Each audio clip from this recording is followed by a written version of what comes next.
Yeah. All right. All right, people. All my Instagram followers, everybody that's locked in right now. We once again inviting everybody right now to go to Groove Theory on Facebook, and we actually on YouTube tonight. So I ask everybody to go to Groove Theory on Facebook right now, or Groove Theory on YouTube. You can actually also go to Shamari KRL on Facebook as well. We are live for the Fader Forum Part 2. Two of my guests are already here, and I'm seeing the numbers going up right now. So I'm seeing it going up right now. Yeah, we're seeing people coming in.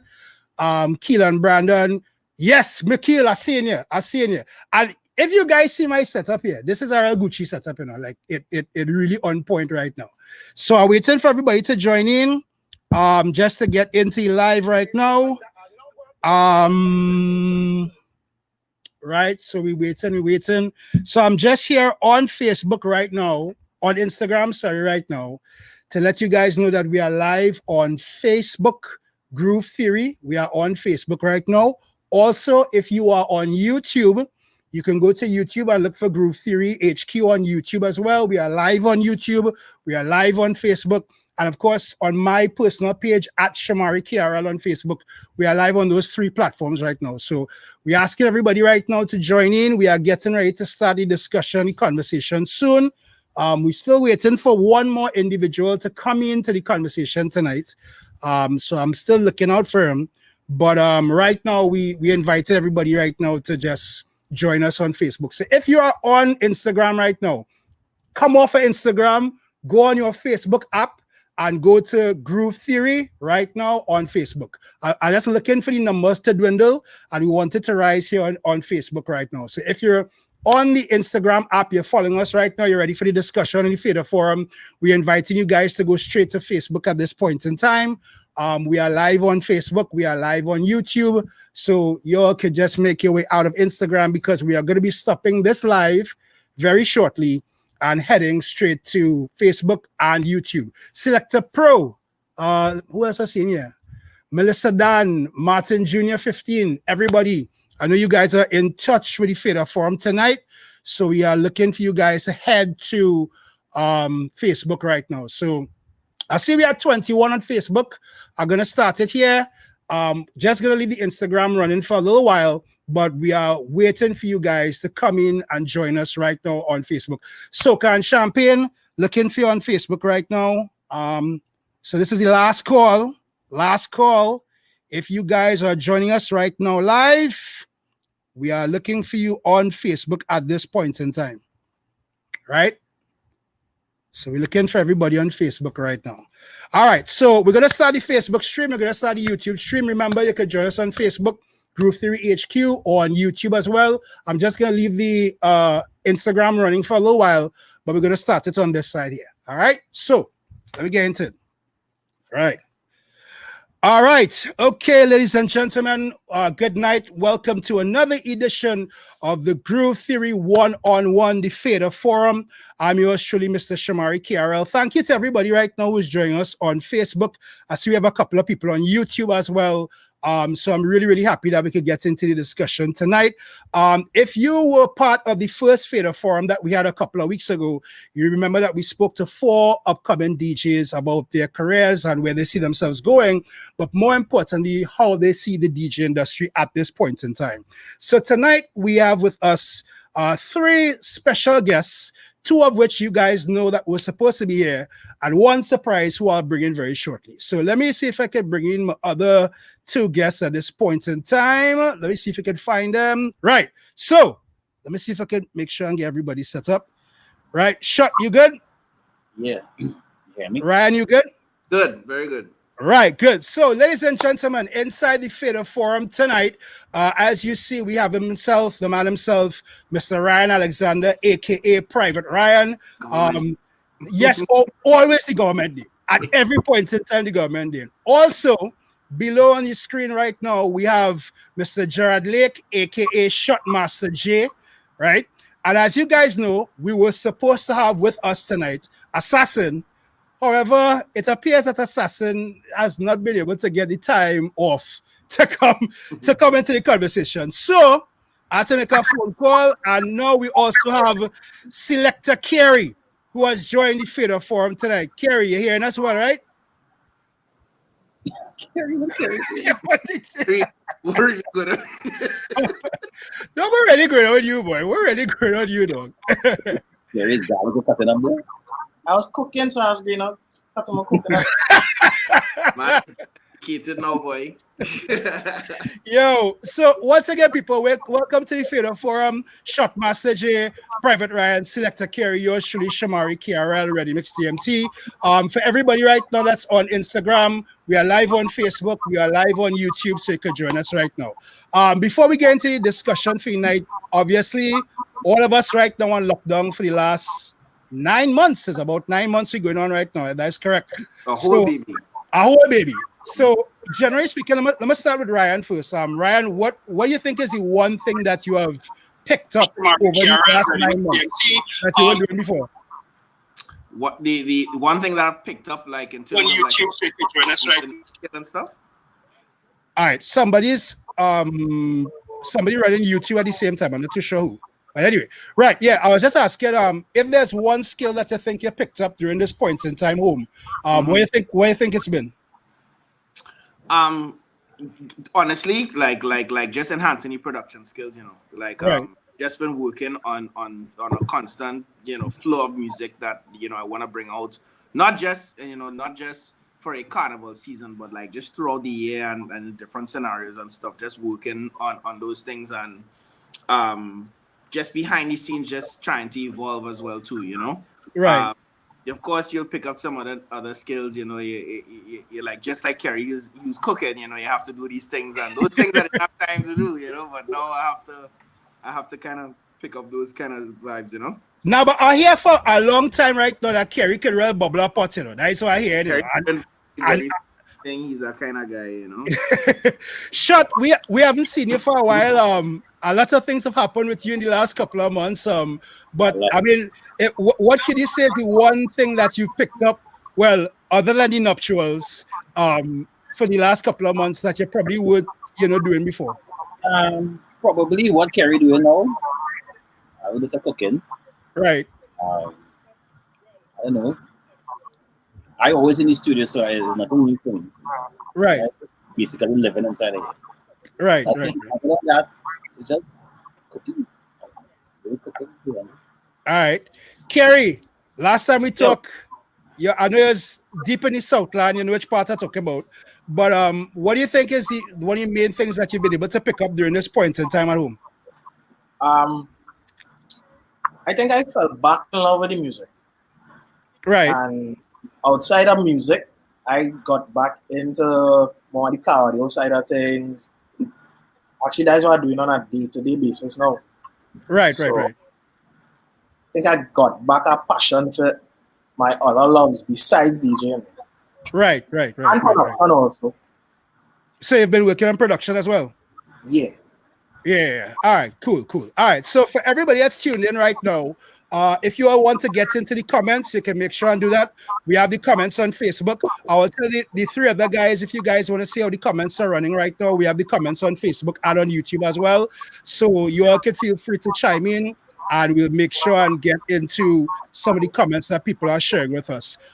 Shot, I have to say apologies to you as well too, because we were supposed to have you for a group theory one-on-one since 19 how long, and it has not worked out, but we were in discussions today and we did say that we're going to have that one-on-one very soon. So for everybody that's wondering, for all the other things that you want to know, like why Shot leave radio and all that, we're going to get into that in our one-on-one conversation at some point in time, right? And I also have to apologize to Ryan as well, because when we had now started the first season, we did Private Ryan probably like in the first 3 days or something like that. But we were not able to get it recorded at the point in time. So definitely at some point we'll come back to Ryan and hopefully have that recorded for YouTube at the point in time. So as you guys know, a couple of weeks ago we had 4 young DJs talking about their experience in the industry.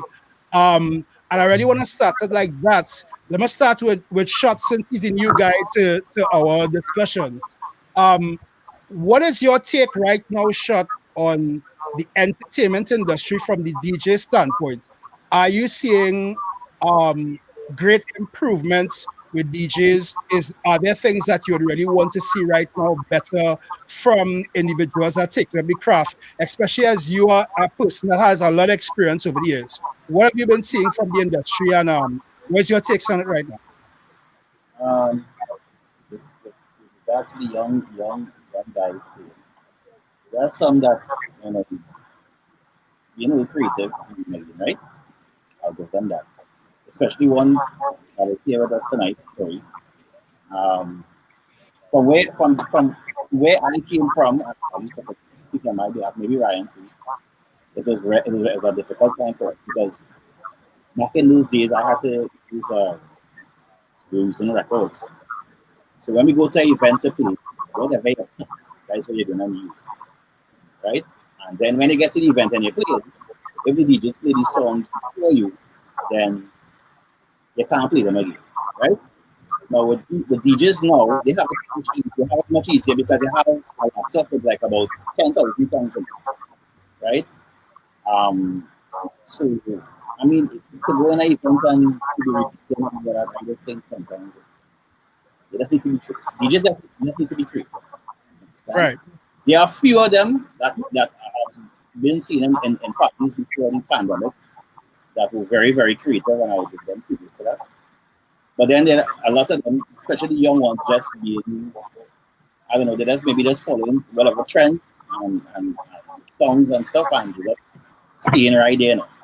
right, And I will always say, at the end of the day, as we were talking today, it's all about execution at the end of the day right. and delivery. You can play whatever you want to play, it's just how you do it. And there's a way to do everything. Right. Understand? Ryan is a master of that, and now we have Kerry, the younger version of what do you call it? The younger version, who? I don't know, but Kerry he does bad. He does bad. Man, say. Bad, right? Right, He reminds me of Ryan, in the sense. But Ryan very, very creative too now, right? right, And, those are the things stand out for me now. As a DJ who doing this long, I like to see people taking music and just doing all kind of crazy, being on the spot now. right. You don't much DJs doing that. There's a handful of them that being creative and doing these kind of things. So it's Yeah, good. But some of the young ones doing it, but there's very little, you know. yeah. Need more of them being creative now. Kerry, I had to mute your microphone because they were saying in the chat that I was getting some feedback. So I realized it was from your computer. So if you have a pair of headphones, it may work out to be a little bit better in terms of the sound now, right? So I'll wait for you to do that at the time being. Let me get to Ryan. Well, Ryan, I know you've been pretty busy during this point in time between production. I've been seeing that you're doing the consistency with the lives as well every week. What has been your take in terms of what you've been seeing during the pandemic from DJs in total across Trinidad and Tobago? And I say Trinidad and Tobago because I look at the New York DJs and the They're DJs. not whole other way. They're a whole different world. They're Yeah. a whole different hustle at this point in time. What is your take right now on what's been happening with DJs in terms of Trinidad and Tobago during this pandemic? I could be honest when I see very few that I think have been able to pass through. And I'm not that's not to say that I may have missed some that may have been making waves in their own circles.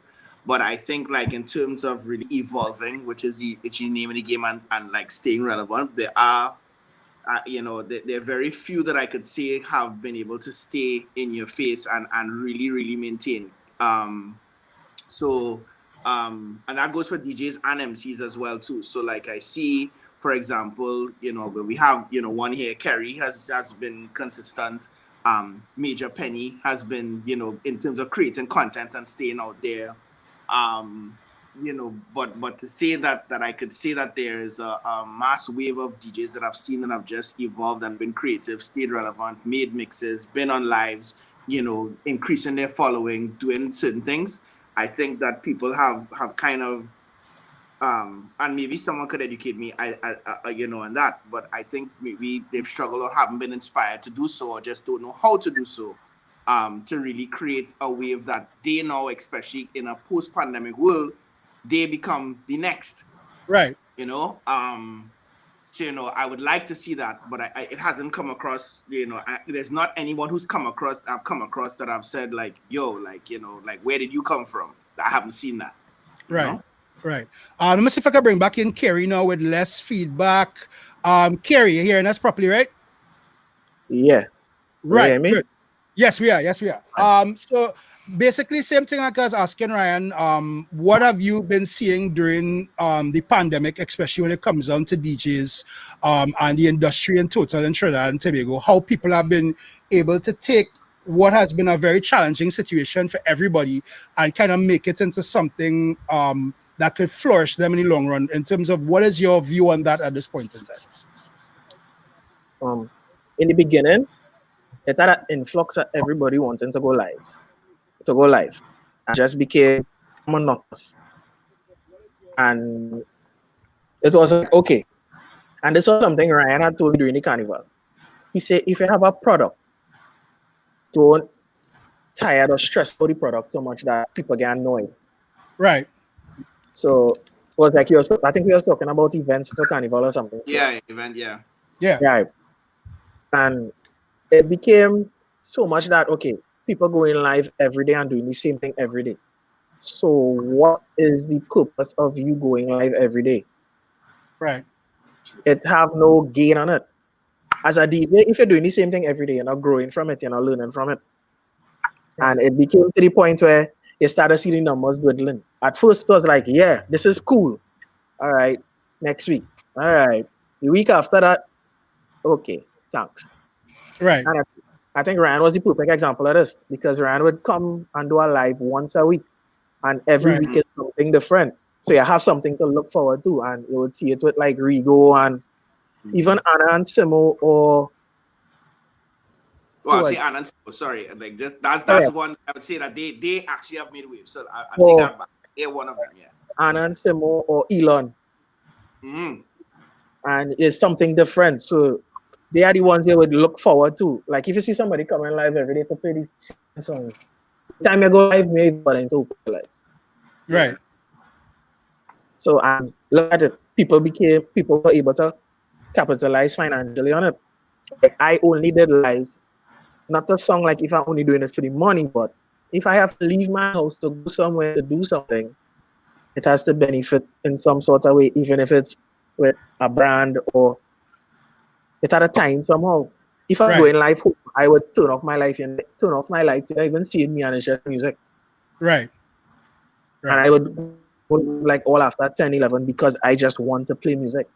But I think the challenge though, and this is a conversation I was having with somebody last week. Ryan of himself has a big, massive following. You of yourself have a following.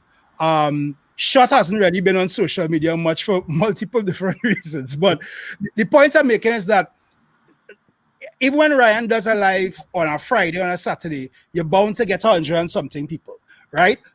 If you do a live, you will get a particular number of individuals at the same point in time. I think a lot of younger DJs, especially, were trying to use this time to find a footing, and they probably felt that it was important to put out the content, even if it is that it was overplayed at the point in time. Do you think, any of you guys, do you think that at this point where now we are now a whole baby, as Ryan put it, into a pandemic, is it now that people have just run out of creative ideas right now to make themselves more marketable through the music online? Well, it's virtual saturation. So, like, as Kerry was saying, in the beginning of the pandemic, what happened is that people would clamor for, because the whole world was on work long at the same time. So everyone was inside, everyone was on the same footing. There was no such thing as headliner or starter DJ. Everybody was inside and home in their house. So you'd see the numbers were higher. You see very few DJs who've been able to keep the consistent numbers. So like for me, like on a Saturday, I would average like 300 or so, like just odd. I could come on and those people from start to finish, it never really dropped below a certain point, in terms of ideas for DJs, it's important to utilize what's in front of you, even though there's virtual saturation from the consumer. It's important to kind of utilize the tools that are in front of you to kind of find a way through. Because remember, for example, corporates and these things are looking for people because they're going to need to find ways to then channel through to different followings. So for me, just a bill off of a carry too is like when now you look at you going live sometimes is while it's for free, what people don't see is that corporate is paying attention, and the people that are getting paid to do the shows I'm realizing, because I've done quite a number of shows people haven't seen, because it's for whether it's their staff or the this and that, and all those things are gonna you're gonna see over time. Is the same people getting called, because of course they look and saying, oh, this one is making waves with this following, this one is doing this, and this one is doing that. So there's a way to actually monetize your presence and your brand, and having talent. I always say this is important. Having talent is very different to having a brand now. Right. And so people need to understand the very big difference between the two. But here the thing about it, and this is now coming out of the conversation that we had a couple of weeks ago with the younger DJs on the Fader Forum. One of the points that they made was that a lot of them are looking towards, I guess, guys like yourself, Shot, even Kerry to a high extent right now, as the veterans in the industry. And to them, it's like they are trying to be able to figure out and navigate their way through this competitive industry without any particular level of guidance or mentorship, right? And I think the reason for that is because some of them feel that for a very long time, when you are a DJ, especially an established DJ, a lot of people are holding on to the knowledge and not passing it on to other individuals. I'm not too sure what your feelings about that, especially from the business side, as you're saying, Ryan, because as you rightfully say, people have to start looking at what they're doing as a brand, right? But at the same point in time, how would you know that if somebody not really teaching you the intricacies of that? I'm not too sure what's your take on that, Ryan. In terms of mentorship, I mean, I came from an era where I wasn't mentored, but I kind of just was very observant because it was very competitive back then. Right. Anyone who lived through the sound system era, and like, even because I grew up and I listened to Shot and listened to Radioactive and Jugglers and all these people, and like I was around them, but I had to kind of create my own style through that competitive, vibes, and then pierce through. Right. I guess that competitive spirit, in a good way, was able to mold the strong DJs, and so like the people who still are around up to this day from then, like even Assassin, who was supposed to be here too, the strong Lord Hype, all of them are still here because they're a certain tier of DJ that was able to really rise and above the rest. Right. In terms of the business, of course the business changed, because the world evolved, and so like it's a situation where, as a DJ industry, and this also extends to even the artist industry as well, it lacks structure. So like there are people who still don't have contracts for their services. There's still people who don't have like, even if they travel, they don't have riders and other things that are important to kind of be part of the conversation of being a major DJ, to be taken seriously.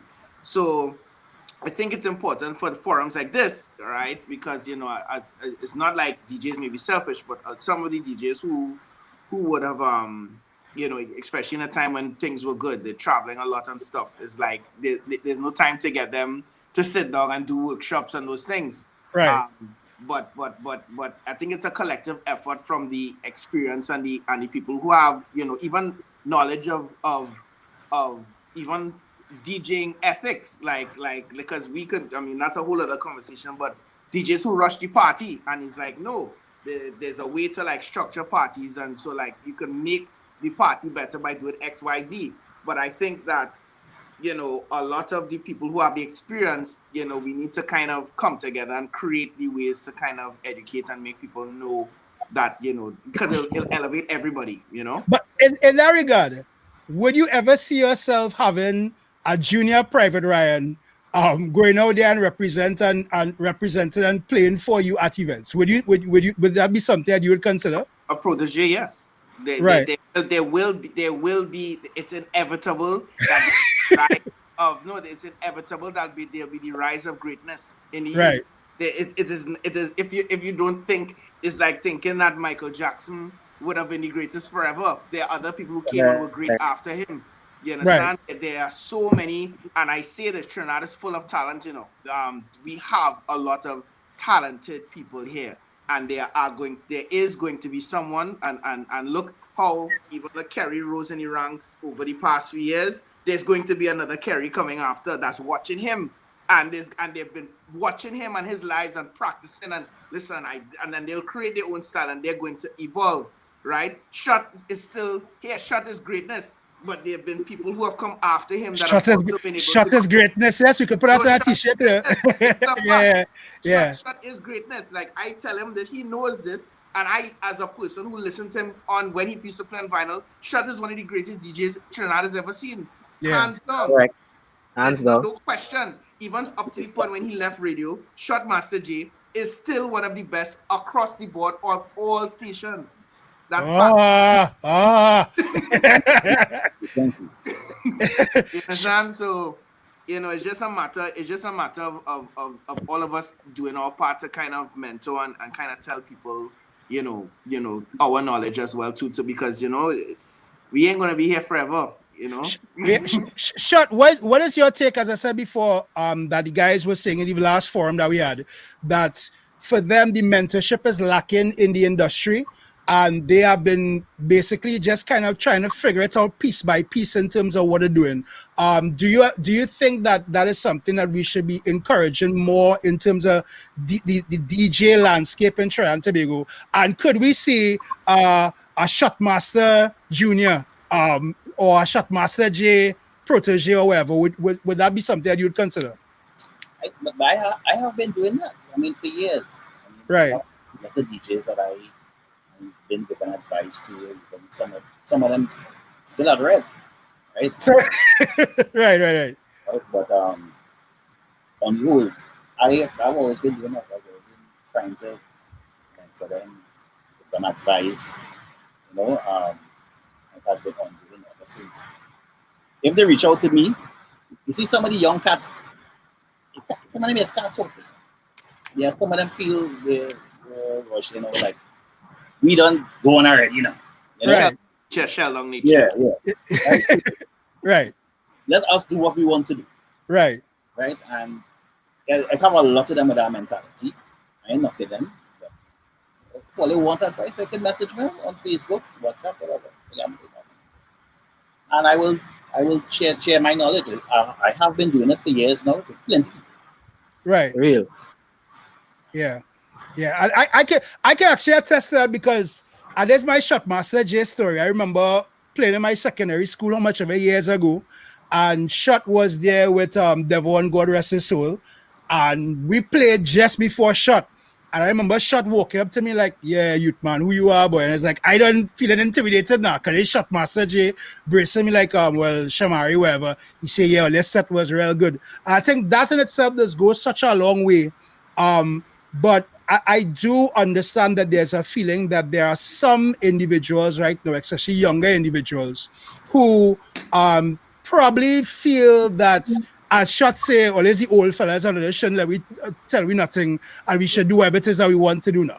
But at the same point in time, there are a lot of young fellas out there who open to the commentary and open to the criticism and open to the advice. Speaking about which, about a month ago, Travis World had this very interesting status that was essentially saying that radio needs to revamp or it will die, because the listenership right now falling off real badly. I see Ryan smiling, but let me start with Shot.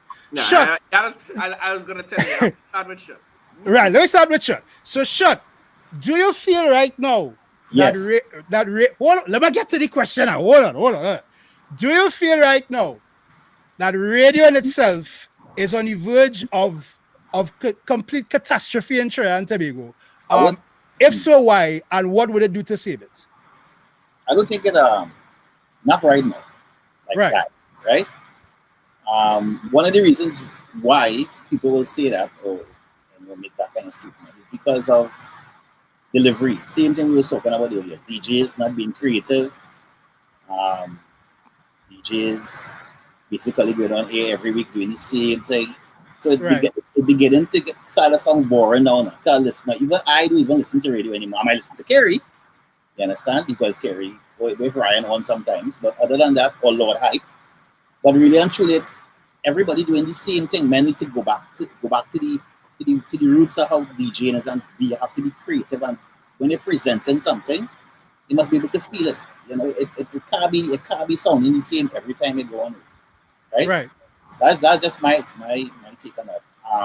It maybe why it probably dying is because of social media.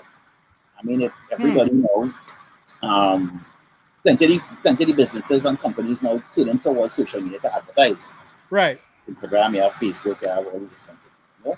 And that in itself could probably why radio itself starting to fade now in terms Right. of the advertisement part of it. But from the DJ aspect, well, I just think the DJs, plenty DJs just lazy. You understand? Huh. I had 2 shows on a weekend. And before I go to work on a weekend, I prepping from Monday. Serious. Monday, yes, whole week. And by the time I come on Friday, I don't know what time it is. It's real fine. 3 hours, Right. right? And I every week I will do that. And you will Right. never hear me say the same thing the next week. What for you? Maybe- I just want to go on this point because remember this entire forum is about sharing the knowledge and the understanding. Yeah. What for you was preparation like for a radio show on a Friday, on a Saturday? What was the mental preparation in that process? What was that process like? Well, no, what I will do, I will listen to the radio like during the week, right? To hear what like probably what Dane playing and um, others, probably other stations too, right? To Right. get a feel of what people, you could tell, right? Right. I will put vibe. And then so on a weekend now, I'll try to come on and try to play probably not all of it, 50% different from the norm stuff, right? The preparation sometimes, most of the times, I might change plans when I get there. So, like for instance, I was preparing like a crate or something, Right.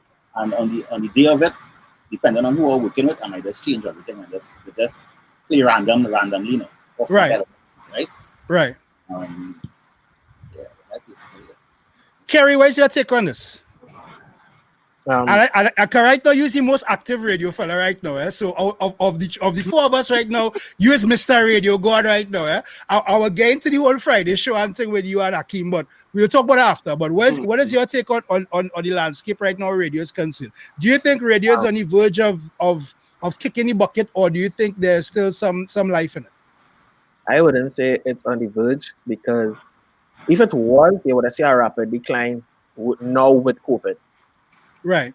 And if you're looking at it from an advertisement perspective, radio could have, if it was on the verge, COVID would have knocked it out completely. Right. So there is still a need for it. Because as much as there is social media, is your mother on social media? Is your father on social media? Right. There are young children who don't have cell phones. Right. It have people who don't have a data plan. It have people who drive into work and not. I have some friends that don't care for Instagram, don't care for WhatsApp. Them still texting, but they have smartphone.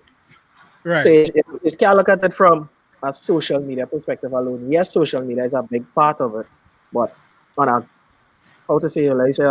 wider scale of things. Right. The average man selling nuts, the people in the delivery truck, people in the shop, they take up a lot. Yeah. And they add for a lot. Like if you look at the MFO surveys and you see which station and you see why they have such high numbers. If you look at the listenership of the station or the demographic of the station, you realize why radio is still prominent in these areas or that area. So advertisers and that is why they have the kind of advertisers that they have, because advertisement knows that if I advertise on this station or that station, I am catering to this listener or that listener. Yeah. So for a broad statement to say that radio is on the verge of extinction, I would say nah. But it could do with a revamp because it's too much repetition. I find like Mm-hmm. if you look at some years, I would say 2 3 years ago, where I used to work previously, when they started to switch the Sundays and say, all right, we're not doing slows. Let's Right. do, let me make it hype. Let me do reggae, whatever. It got a lot of content and it got a lot of traction because it was something different. It was totally different from the, oh, every Sunday is slows. Every Sunday, let me take a drive. It's people who linemen on a Sunday who work Saturday. So it need plenty things. Like if you look at certain days, the status quo and the structure of radio change, like on a Tuesday. So regardless during the week or Friday would sound different because it's different programming to catch to sound different. But DJs on the whole just need to come up with creative ideas because it's like no, we bored. Right. We really Right. bored. So men Yeah. just need things to do. So it's tough to you have time, you know, like not like you're tired for your events. Everybody home. You Yeah. can't come something the same. That's just Ryan, my take. where's your take? Well, Cause I see a smile one time when it is I mentioned it. So I know I agree because the thing is that when I used to work, because I used to, so I've actually had the shifts that both Shot and Kerry have in a sense, not in time slot, but I used to do 6 to 9 every day. So it was a thing where I would land on Sunday night and then I would do Monday to Thursday and then fly out again Friday and then be back in. That was my life. yeah. Couldn't handle that anymore. And then I used to do, and then it was like, if I'm here on a Saturday, I'll do Saturday. It was Friday, Saturday, and then it was only Fridays, and I'd leave Saturday morning. Like it was all kind of mad thing. And then Right. there's the point where I was like, yo, I can't do radio anymore. So I'll do special occasions, which is where I'm at now. Right. But just to go with what was Shot is saying is that I would prepare to make sure, listen, if I'm going to come on every day, I don't intend to sound the same every day. And then even if I come on a weekend, I would do the same as Shot. I would listen to the shifts and be like, okay, I hear what's going on. And then there was a whole pocket, like there was even a point in time I remember on urban radio. I was like literally, I think the only one that started to play pop and dance on urban radio, and I was Right. playing some of those things. And Yeah. I was like, yo, this is so different because like point one and those things don't do those things at all. And I was just different. So like for me now, like the excitement of radio and doing these things is that is like you could challenge the status quo and make a whole movement around it. But to make it interesting, it the challenges to the program directors and even to the DJs to just be creative and also allow some freedom of expression and not to go too left field because of course we know urban format. Everyone here work on urban format stations, but to kind of like not have to conform to the norms. Like I agree with Kerry that Sundays could do it. It doesn't have to be that on Sunday evening you hear slows. You don't Right. have to do that. Already. And that goes for every day of the week. There could be certain segments that are just different that stand out, and that is apart from what is necessarily popular at the time, because popularity in Trinidad is like, let's say, the whole Trinidad movement and the Zest movement, but we don't all in every shift and all times of the day have to play that all day, like so much, and so much music that I'm telling you that I think that and I could say this openly, like even when it comes to soca, like there are people who claim to love soca only during Carnival, but there's so many songs that I have heard, like I'm listening to the radio, it's like the DJs are not playing certain songs that are out that are good, and they're saying we are no soca, but it's like, yo, there's certain things that are out that y'all can play and juggle it with the same energy. Y'all just do dancehall, but you're just not doing the research. You're not thinking. You're not trying to evolve. You're not like, so like there's so much to say on this, but it's just about research, not being scared to be different, and like the radio stations, also allowing that creativity and even consulting and kind of figuring out ways to be like forward thinking and make it exciting. Here my take on this, there's a conversation I was having with Chacha just yesterday, and I'll get to some of the Facebook comments because I've seen some Facebook comments coming in and also comments on YouTube, so I'll get to those comments as well. When I was at radio, one of the things that we always talk about in all the lives that we have is the ecosystem of people that you had now. So Kerry, who would work after Ding Dong or whatever, he knows that this DJ come in and fire with a particular level of authority and play a certain way. So you can't come on 9 to 12 after and flop now. You understand? And it was like, because you were surrounded with so much talent and so much people that were thinking about the technical side of what they're doing, you felt more inspired to go on radio and be able to showcase to the point where you'd go home and practice and prepare and all the things that Shot was saying. As not, I think that there is no talent right now, but I think that to some extent the technicality has been removed a little bit from it, because we still have guys being chosen because they have 1,000,001 followers on social media, and there are particular technicalities of music that they're still not getting or they never got. But because social media has become like this giant thing of its own, it means then that you could be much bigger than you actually are. And again, that's not to say that you don't have the talent. It just means that somebody worked that before of us and other DJs who have been on radio in a particular way were put in, they might not have gone through that technicality and that understanding of how a proper transition with sound, why it is that you mix certain songs, doing the research as Shot saying, and as you said, to be able to look at much more wider swath of music as opposed to just playing where everybody playing at that point in time.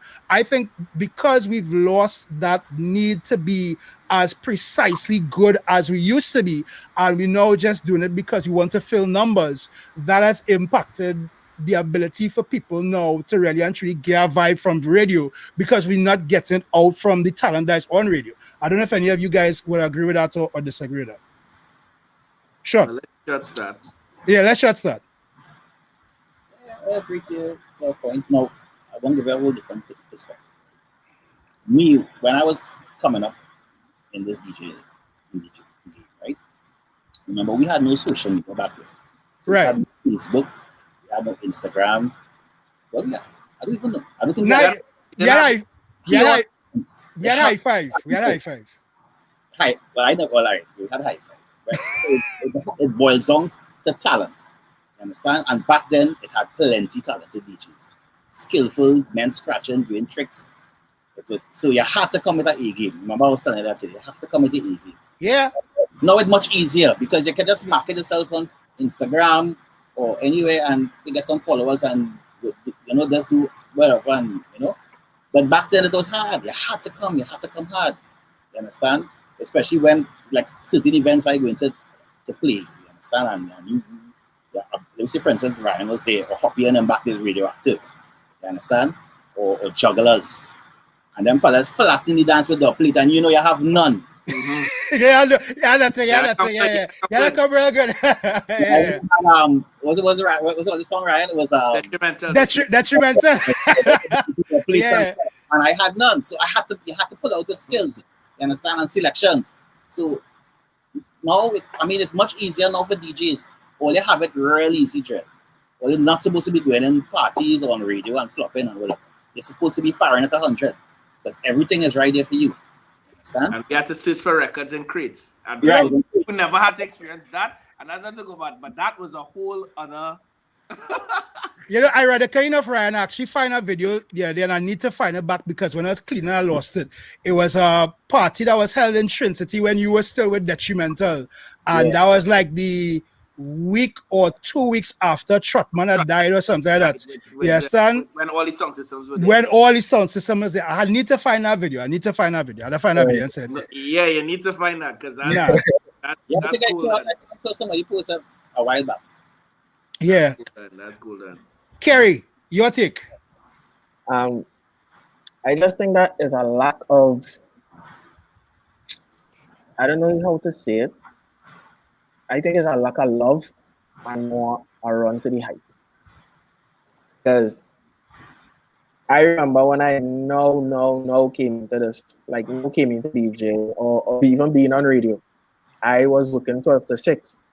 And I would be in the station from all 5, 6 in the evening. 12 to 6 what? Say it, 12 to 6 overnight, right? Yeah, 12 to 6 overnight.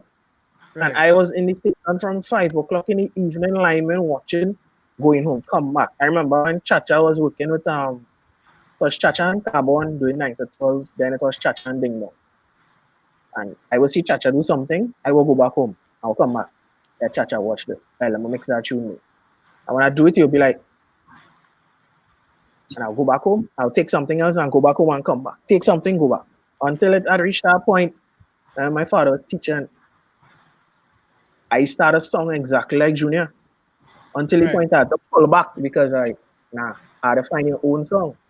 Like I remember I used to message short. Like, how you just do this? To the point where like you just want to grab, you want to find out how to do this, how to do that. Until the point where you reach that point now, you could play for any crowd, any circle, any age group. But I think now the young DJs just focus so much on the hype that they don't study the technicalities and the brain behind it. Because it's Yeah. more than just playing the shell down. Because it had plenty boat rides. Like me, Ryan, shot was on and the music did not stop. Mm-hmm. And you didn't even know when the DJ changed. Some of the best boat rides I ever play on. Like Ryan can tell you that we just went. There's nobody coming back. Nobody. Yeah, I remember that one. Everyone, like not a new tune play, and it's a young crowd. Right. Right. Yeah. And it's just the science about it.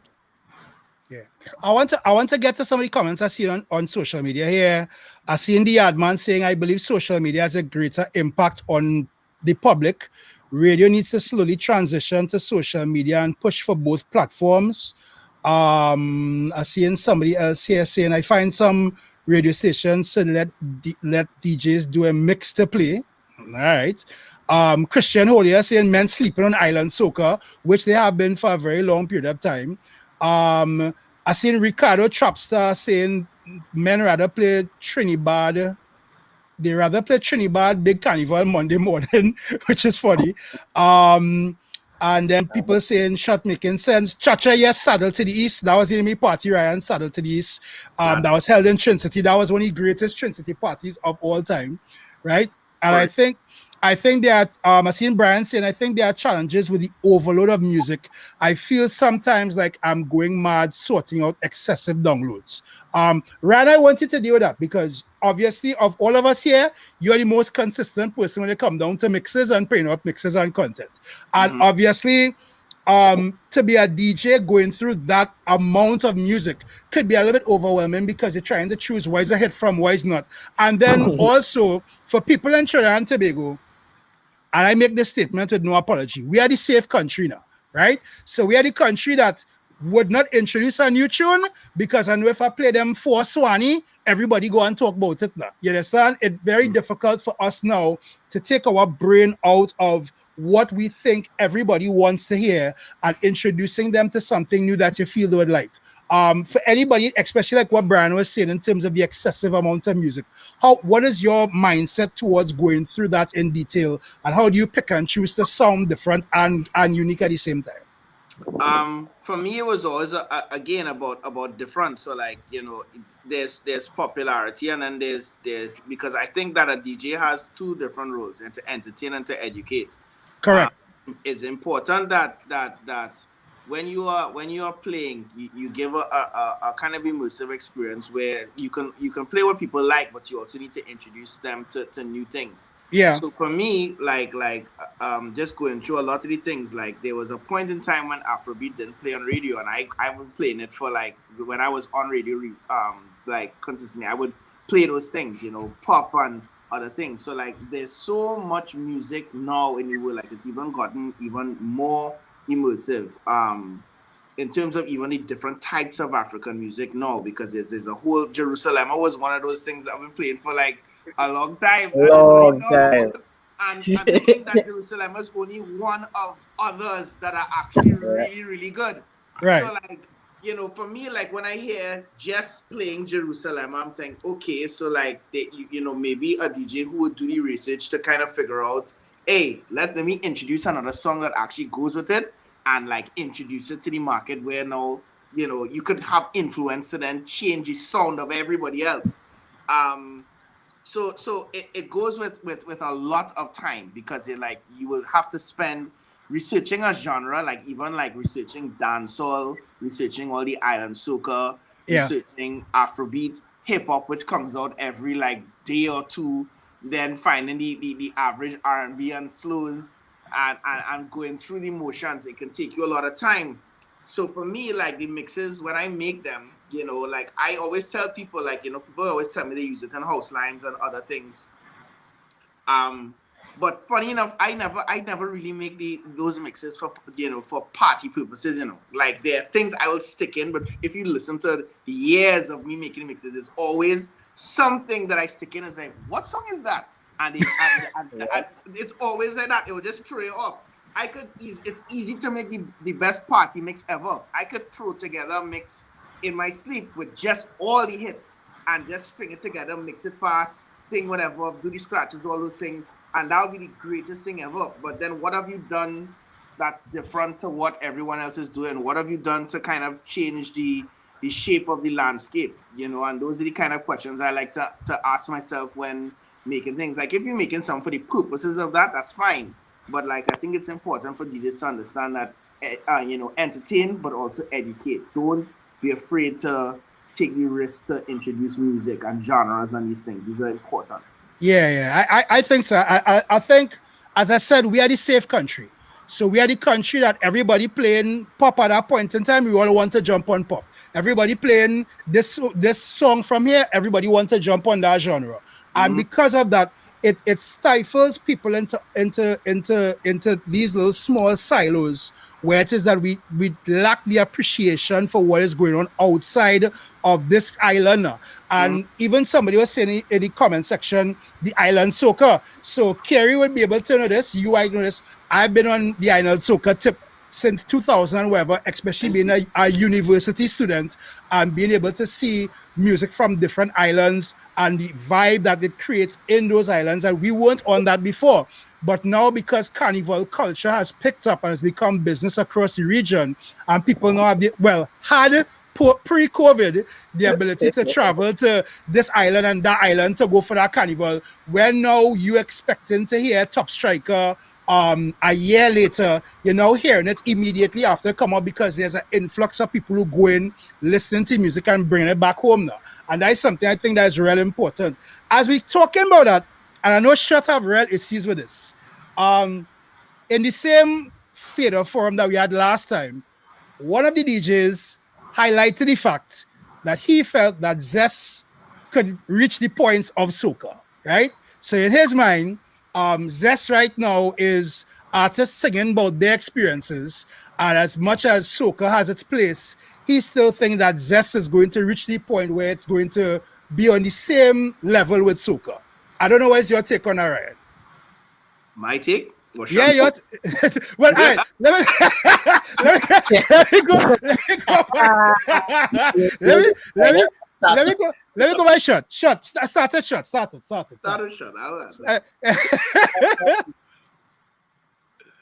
Zest way. I try hard for a couple months to like, and I did. Right? There are some guys who put in the effort and they're doing some good work. Writing some good songs, Prince One, yeah.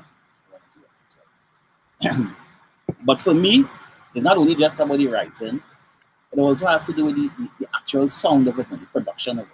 Right. I think what they're lacking with is proper production, maybe proper engineers to mix and master the stuff. There's a lot of things there. Most of these songs sound like they copy it off of YouTube, and the bit rate is 110. And I'm very, very poor, you understand? And I would never play that on the radio when I was on radio, right? And they might say, oh God, they're fighting on the art. It's not that. If you're doing something, do it good on them. Right. That's me, right? Some of the songs are good. I wouldn't like some, right? But they need to improve with that, especially the production part aspect of it. They need to get that done. At least if they want to compete. Right now, soca music song in real good. Right. So they've gone a long way from writing to production. Everything is on point now. just for somebody now to bust through the door, mainstream door, and that it will happen very soon. Right. Right? So these guys taking their time and they putting in their work and it dinner. Right. Update. All Right? right.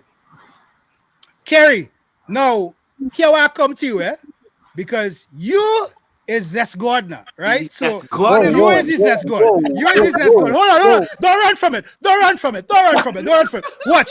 For everybody that listening, if one of know Kerry is the Zest God, just put fire in the chat. Put fire in the chat. Emoji for that. Kerry. And here I said, Kerry. Here I said, right? At one point in time, I was like, Kerry, well, I really don't know what playing. And you and all tell me, well, you're secret to whoever. They say, well, Kerry, you get any songs from whoever and wherever line. But I could listen to you on any given week, right? And I don't know, it might not be the same songs back to back, but at the same point in time, you know the tunes and them and you're playing them at a particular level of authority. So it's our people. And if you're looking on Facebook right now, I see any set of fire emojis going here, Courtney, Tigger, yes, and look, Nariba and all said it. So Kerry, let me hear it. Right. Ever since, right, I was always one that loved the clash culture, tune for tune, that kind of thing. So remember when I used to call Pelt Bottle Kerry?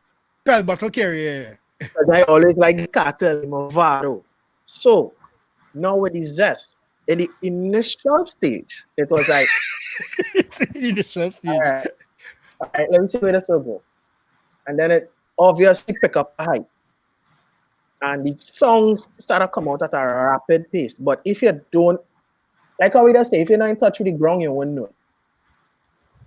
It have real big tunes that never play on radio. You never, like we went some events. I wouldn't call where these events were. Call a place now, man. Oh God, one place now, gosh. Hey, we went up by the tanks at it. Right? And on the hill. On here. Right. Me and Poison, Shell, Shake, do everything we could have do. And Tech come after and play a song I never hear in my life. Shane never hear it in live. One song play 15 minutes and do more than what we just do for an hour and a half. And we were like, what? After that, I was like, all right, fellas, whenever I have anything new, just send it. And I was like, all right, no scene. Like, I was the first person, and I could proudly say this and share that, because it had a rift between the Rasta artists, the Muslim artists, and people were afraid to play it because in events you can't play it because of basically, if you're in an area that is predominantly the Rasta gang, you can't play Muslim artists because you could get lashed, or they will take your laptop and pelt it in the drain or whatever. Yeah. And I was never a fan of it because I find the music went down a particular vein. Like as much as Cartel and Movado, Ninja Man, Bounty used to sing whatever, they would balance it. Right. And like I told somebody artists in these I was like, yo, fellas, all you need to start balancing it because all they would start a song monotonous. And if you listen to like somebody artists like Rebel, K-Lion, rest in peace. These fellas started change the game in how the production and how the lyrics and how the music start a song. Even from Swanee to Meds, boy, every song that changed, but then it had the young artists who just come up the same speed, like the Toppy Boss and all of them. Yes, I know all the songs. Because as a DJ, you have to know the music. Like Ryan has a particular favorite song that he likes, that he plays. Somebody getting tonight. That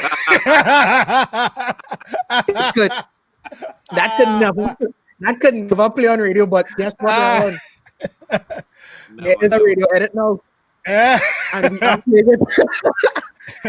but isn't the vibe? But it's just, I don't know. The music, it have a lot to go. It could reach really far because it's picking up steam outside. Right. But I just find that it could diversify a little bit more. Hear my argument. Well, Yeah.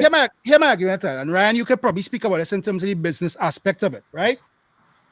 At one point in time, soca used to be criticized for either singing about whining or waving a rag. That was it, right? Um, and then you saw where artists now started to diversify the content a little bit. So you'll get a love song, you'll get something like Voice, where you'll get a positive song, you'll get a jamming song, you'll get a plethora of different tracks that are coming out to the season, right? But my argument is that on a business standpoint, I cannot sell gun, shoot every single week to somebody. I just can't do it. So even though there will be the forward that will come from it, from a business standpoint, the longevity of it is nowhere close to where soca could be at this point in time, because soca has gone through that evolution where we were at one particular level of topic content, and now because we understand and we look at where the industry going and we're trying to follow industry trends, we still have a very long way to go, but there has been improvement in the writing that has also made it a little bit more marketable. Because somebody was telling me even last week, Saturday, when they announced in the US about Biden and Kamala Harris winning the election, somewhere in Florida, they was playing Savannah Grass. I think that was the song that was playing in Florida at the point in time, in whichever area of Florida, and it's a bunch of people run out or whatever. So the point is that I really can't see Toppy Boss or anyone I'm singing about gun for Biden and Harris now. That's where I'm coming from now. So I just think that from a business perspective, it is much more challenging to market. He says, like, how do you sing? The question you have to answer is, how do you sing soca without carnival, right? And that is where the content, you're going to see the content is going to be. Now, for the Zest movement, the Trinidad movement, a lot of these guys come from the streets, and there are a lot of talented guys there. Like, I reiterate that I think that there's a lot of talent in the streets. And I think what happened is that because of what has happened with soca, right? These guys would not have been opposed to soca. We have to go to the root of it. But soca has a kind of block in it, and it's not like a direct block, but it's like the hierarchy that is that, remember, from the top, from where it be Marshall, Bungie, Kess, whatever, then go, come straight, down the line, Voice, Nadia Batson, and then Carnival comes, and then there's all these releases. These artists have brands, and so a lot of times when they may have been, and you hear the story over and over, like even Trinidad Killer, a lot of them, they tried with soca, and they couldn't get through, and so like they now decide was, okay, let me go sing this About Gunman and Sheol. Right. Right. Look what happened. You're right. So when you get an example of that, right, then that will obviously inspire a whole set of people to come after it. So it was a situation where it by natural selection and progression, that's exactly what happened to the industry. So now when you see people who have the perceived success of going viral, the younger generation, because remember, a young person is like a sponge. They are going to try to emulate that. Right now, the thing is that without any, we don't have any agencies, we don't have any labels, we don't have anything to kind of guide this direction. It's a situation where they're just in limbo trying to figure out themselves. So what they're going to sing about is what they think works, and in the streets, in their world, that's what's working. So in order for me to get my name out there, that's what I'm going to sing. So how then do we, as people who are seeing, well, no, there's much more in it. Who are the people that could be like, yo, let's actually make content that is diverse. Let's make things, let's look at how we can make a portfolio of music that could go out to the world. I'm saying about the gun and which part you could put the gun so on that kind kind of thing. If you look at dancehall, like even if you look at the people that you can look at, let's go to the top of the food chain in Jamaica, which is Vybz Kartel. Vybz Kartel is undeniably one of the best lyricists and dancehall artists that dancehall has seen in years. Facts. But if you look at the Vybz Kartel catalog, Vybz Kartel has a pocket for every single thing. Vybz Kartel could do one of the wickedest reggae songs, a gal tune, the hardest gun tune, and something left. You understand? Where he could be featured on hip-hop things and other things. So like when an artist or major artist outside see that this is where Afrobeat is now. These guys did not sacrifice their sound, but they are being acknowledged as people who could be features on songs and just coexist. soca has to find a place, and I think that the Trinidad movement has to find its place there as well too. So we in our local bubble could appreciate it, and it is, you know, making waves. So there's nothing that I'm saying that isn't that, but we need to we you know, I would not be the one to say that there's not a future in it, but it will need to diversify in order to do that. Like, it can't be that it's rooted in violence and gun lyrics. It can't be that.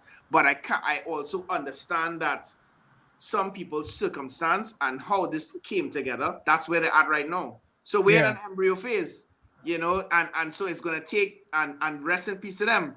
But the reality of it is, when now people listen to where K-Lion was going, K-Lion was actually one of the people that was going in the right direction. Yeah. He was one of them that could have been like, yo, this guy here could do it. And he was going to do it, because I know that for a fact that he wanted to do soca songs and reggae songs. He wanted to do it. He didn't get a chance to fulfill his legacy. Rebel was another one that was talented. Swanee is also somebody who's talented. They all are talented, you know. So like, you know, there is a future in it, but it's just that it needs development. And I'll go back to what Shot is saying, the right engineers and producers and stuff too, like some of these stuff, and their distribution. Like, imagine me, like, I have to fight sometimes to get some of the songs that I'm looking for. I can't find these songs. Mind you, Kerry have it all the time, eh? Kerry have it all the time, eh? See you, Kerry laughing. Like, Kerry have it all the time. It's crazy. You have to like struggle, like, although everything is like the hardest thing to get is a song you actually might like and be like, yo, I want to play this, and it's like, yeah, well, boy, is a man who have an MP3 somewhere and it's a setup, and then DJs go in parties just because they want to play a song, they play YouTube rips. I'm like, nah. So there's work to be done. There's a lot of work to be done. Yeah, I think that is probably the best point to make about it. And even looking through the comments on Facebook, a lot of people really agree with that point. I'm seeing Jason Schuster saying, yeah, I feel Trinidad could be a genre in the future once it do die down, like how Trinidad reggae died. But the lyrics and the production need to involve an entire market. Which is, I understand that.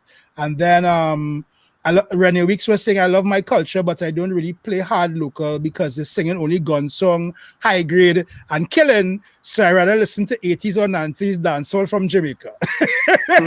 Yes, sir. And that was my point that I made to those guys at the point in time. And the majority of them believed in that, said that the truth and fact is that as much as Zest may be where it is right now, the bottom line is the the longevity of Zest will be dependent on the content and the production. Mm-hmm. And it's only so much time you could sing about a gun shooting somebody, and there's only so much time you could tell a girl which part she go and part it and whatever, dog. I mean, you need to give me more than that. Yes, sir.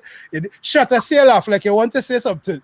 Go ahead. I mean, you're talking facts, you know, and I've been telling certain artists about this even before the pandemic started, right? And I'm talking about popular artists. There was a rhythm that I had to put out. We never put it out. I had all of the Trinidad artists on it. But for me, everybody on that project was badness. Same badness thing, right? I ponder with it, and so, oh gosh, what to do? Because, I mean, at the end of the day, if you're putting out something, for me, I want to put out something good and that will last. Right. I have children too. I don't mind children listening to no shooting up the place and all that. That's how I look at it, right? Right. Our kids, you know, will be listening to this and be obviously at some point in time will be influenced by it, right?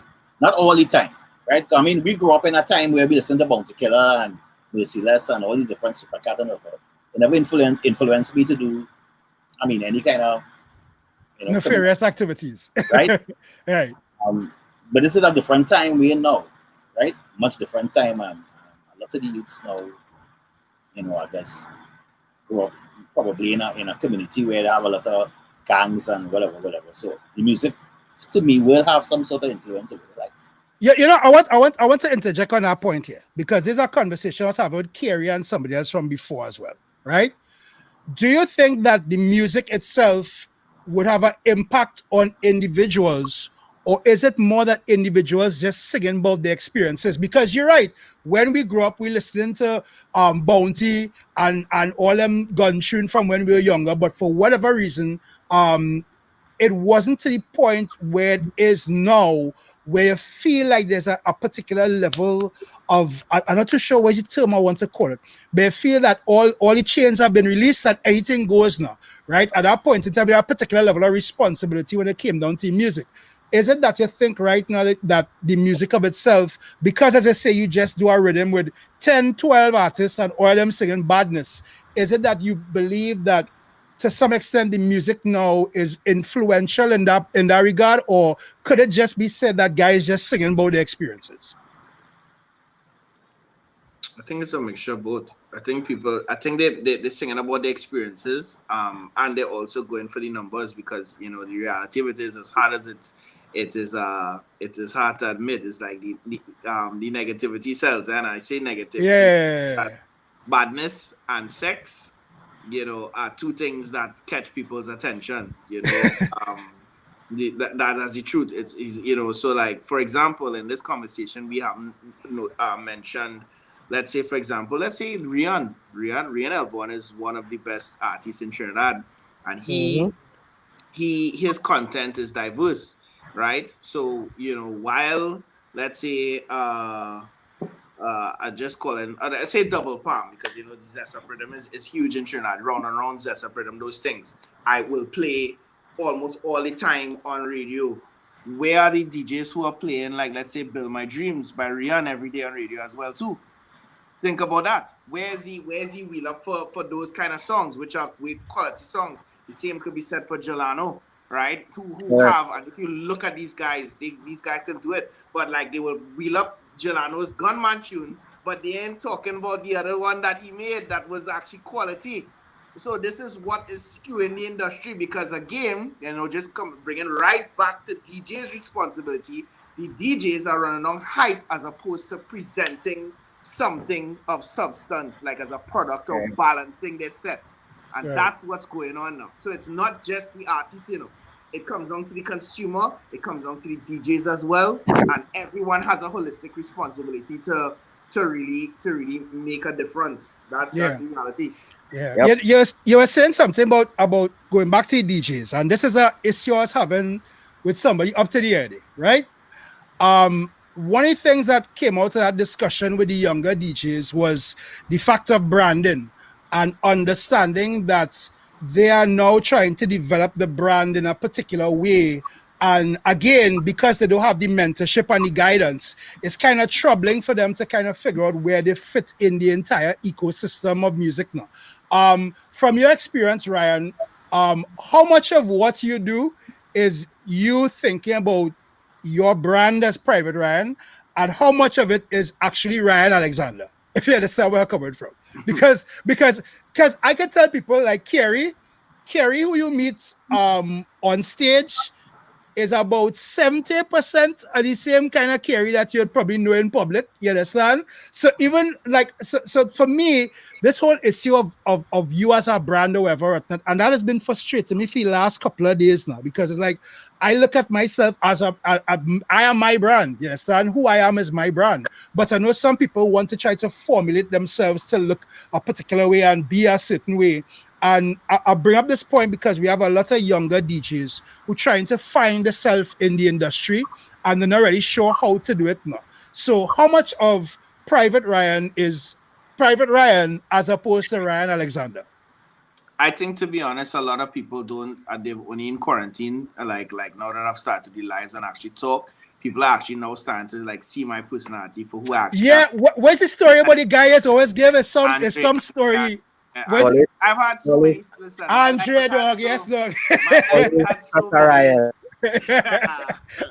The Andre had so many things over the past few months that, you know, it's a lot. So like, but it's just me freestyling and making up stuff, and this is my personality. Like I can be a shit talker. Like I am that guy. Like I like humor, and anyone who's live with me knows that. But a lot of people just saw the DJ, they'll hear the mixes, they'll know about the parties or whatever. So it is possible to create a persona that isn't because, and I didn't create a persona. It's just that people happen to be exposed to one part of me. And anybody could do that because that's why artists then they create personas that these public sees and then they're private.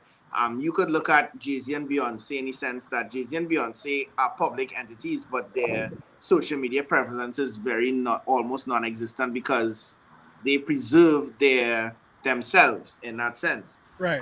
Because it can become very intrusive as well too, especially as you start to go up the ranks of popularity. You know, there are people who feel entitled to your energy. They feel entitled to you and your space. And like, you know, depending on who you are, you don't have to put it out all day. You know, you can have a brand that can be your brand, and then you can also have a thing where you preserve yourself. Or you can be your personality can be your brand. There's no right or wrong answer. So that, you know, if you are somebody who's naturally humorous and have a lot of different sides, so you can show that to the world and build everything around that, and that works for some people as well too. So it's all about really understanding what you are comfortable with, what you want to do, and when you find yourself and understand yourself, that's where the true success comes, because you don't want to be in a situation where you create a prison for yourself. So it's either, you know, people don't know the real you and you're in a prison. And it's not to say that you should be reckless, because you could just, you know, you could just go and be all over social media and saying what you want, because that could also be a detriment to your career. And there are people who feel that just because, I'm an outspoken guy, so I just need to come out here and see what I feel. And no, you don't. yeah. So that's why, you know, certain artists have PR people who will then structure it, because it's like, you know, that this is your downside, like as in you should just be X and just stay there, you know. But you know, there's so many different angles you could take, you know, like sometimes what you see is not what you get, and sometimes it is, you know. Kerry, one of the things that we just talk about a lot is in terms of social media and the balance of social media. One of the conversations that came out of the same forum with those guys was that social media right now is a tool to build themselves, just like how Shots, Ryan, and myself would have probably used radio to build themselves at some point in time. But I do think that there is this over dependency on social media to be able to build yourself as a person. So as Ryan say, you're trying to find.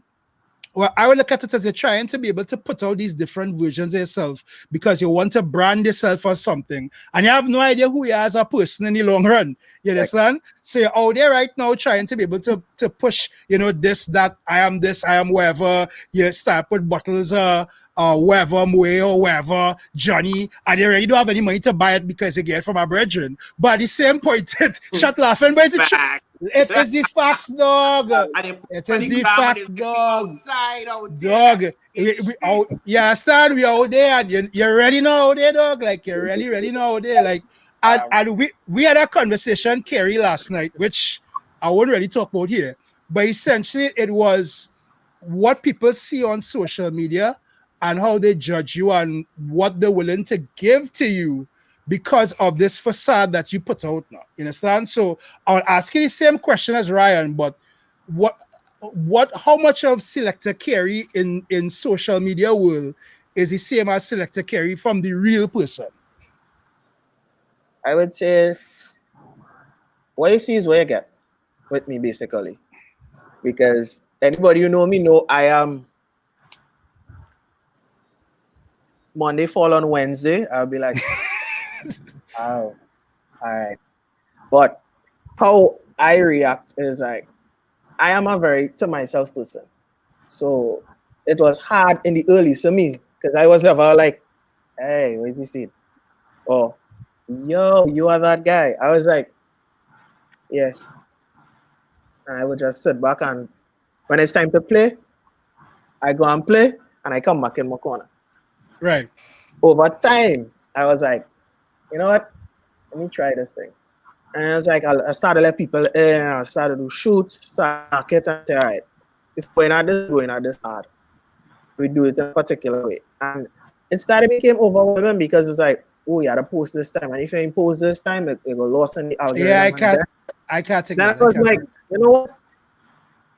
Let me just be me. Yeah, And it, I was never one to get caught up in the whole, oh, I had to take a shoot posting pictures of threes, or I had to keep updating my story. If I post today, I post today. If I post tomorrow, I post tomorrow. If I don't, but it has a part of time because the outside people looking in, they like to feel a part of your life in a perspective that you need to engage with your audience, but not all. Sometimes it becomes overbearing, and you don't want to yeah, come across as fake yeah, because, like, as much as people think that we always have to keep a certain standard and air, we are also human. It have days you would be upset. It have days somebody would piss you off, and you would care zero about social media. But you can't come on social media and be posting, "Dog, I can't take this to the today's shit." And I'm like, wait, what? Why Kerry saying that? Or why Ryan saying that? Something wrong. And that go and be like, hey, well, let's see what Ryan post. Hey, well, let's see what Kerry post. Or let's see what Shot post. And then everybody go and just start a shoo. Hey, something wrong. And this, that, da, da, da, da, da, da. So it's always got to maintain a certain level. Regardless of how you feel, you still have a presence to maintain. You still yeah. have to be genuine. People love realness. Authenticity. Anytime Yeah, authenticity, because fakeness has no longevity. yeah, So yeah, if People I have a see problem that as with, a yeah, if I have a problem with somebody, you will know. yeah, yeah, I will tell you. I'm not going and be like, boy, no. If I don't like it, I don't like it. Ask Shamari, he would tell you this. We had instances on stage where I was like, Shamari, I'm not playing that song. like the time we nearly fighting St. Vincent, but anyway, Yeah. we go Uh, yeah, we go talk about it. like it have artists who me and you have nothing, but if your product is not good, I am not going to lie to myself. I am not going to, like, me and Shutters having this conversation, and it's like, I am not going to try to force something that's not good on people Yeah, because it will reflect bad on me. yeah, It comes like, all right, you're going 10, 10, 10, 10, 10, 1. The 1 would stand out more than the 10 because your energy will drop, your song will drop, the bounce will drop. yeah, And why would I do that? To say, I rather be real with an artist and say, bro, all right, it not up to par. Here what? You could try and do this, try and do this. I will give you a play. I will play it because that is not up to me. I could say I don't like it, but people like it. But sometimes it have time and place. On a weekend where the energy is up there, weekend is not a build tune. It's not like long time where radio used to make the hits. Things change. Don't need radio again to make a hit. So if radio plays your song or not, so what? Well, and I want to get to that quickly because I want to get to the soca discussion and the last part of the conversation before we wrap up for the night. Let me go back. Let me go to Shot because I purposely didn't include Shot in the social media conversation because Shot like he offers social media now. I know I'm going with Shot. He come off Instagram. He ain't really the other hybrid account ain't really working properly. So I know. In terms of soca, Ryan raised that point a while ago about artists right now having to sing music for, well, knowing that there's not going to be a season. And I've been saying this since June that I think that right now is probably the most important time for soca artists to release music to show that soca is not a seasonal thing. It's actually music that can be sung during the course of the year. As a producer, do you foresee or are you seeing right now that individuals are still wanting to come with content?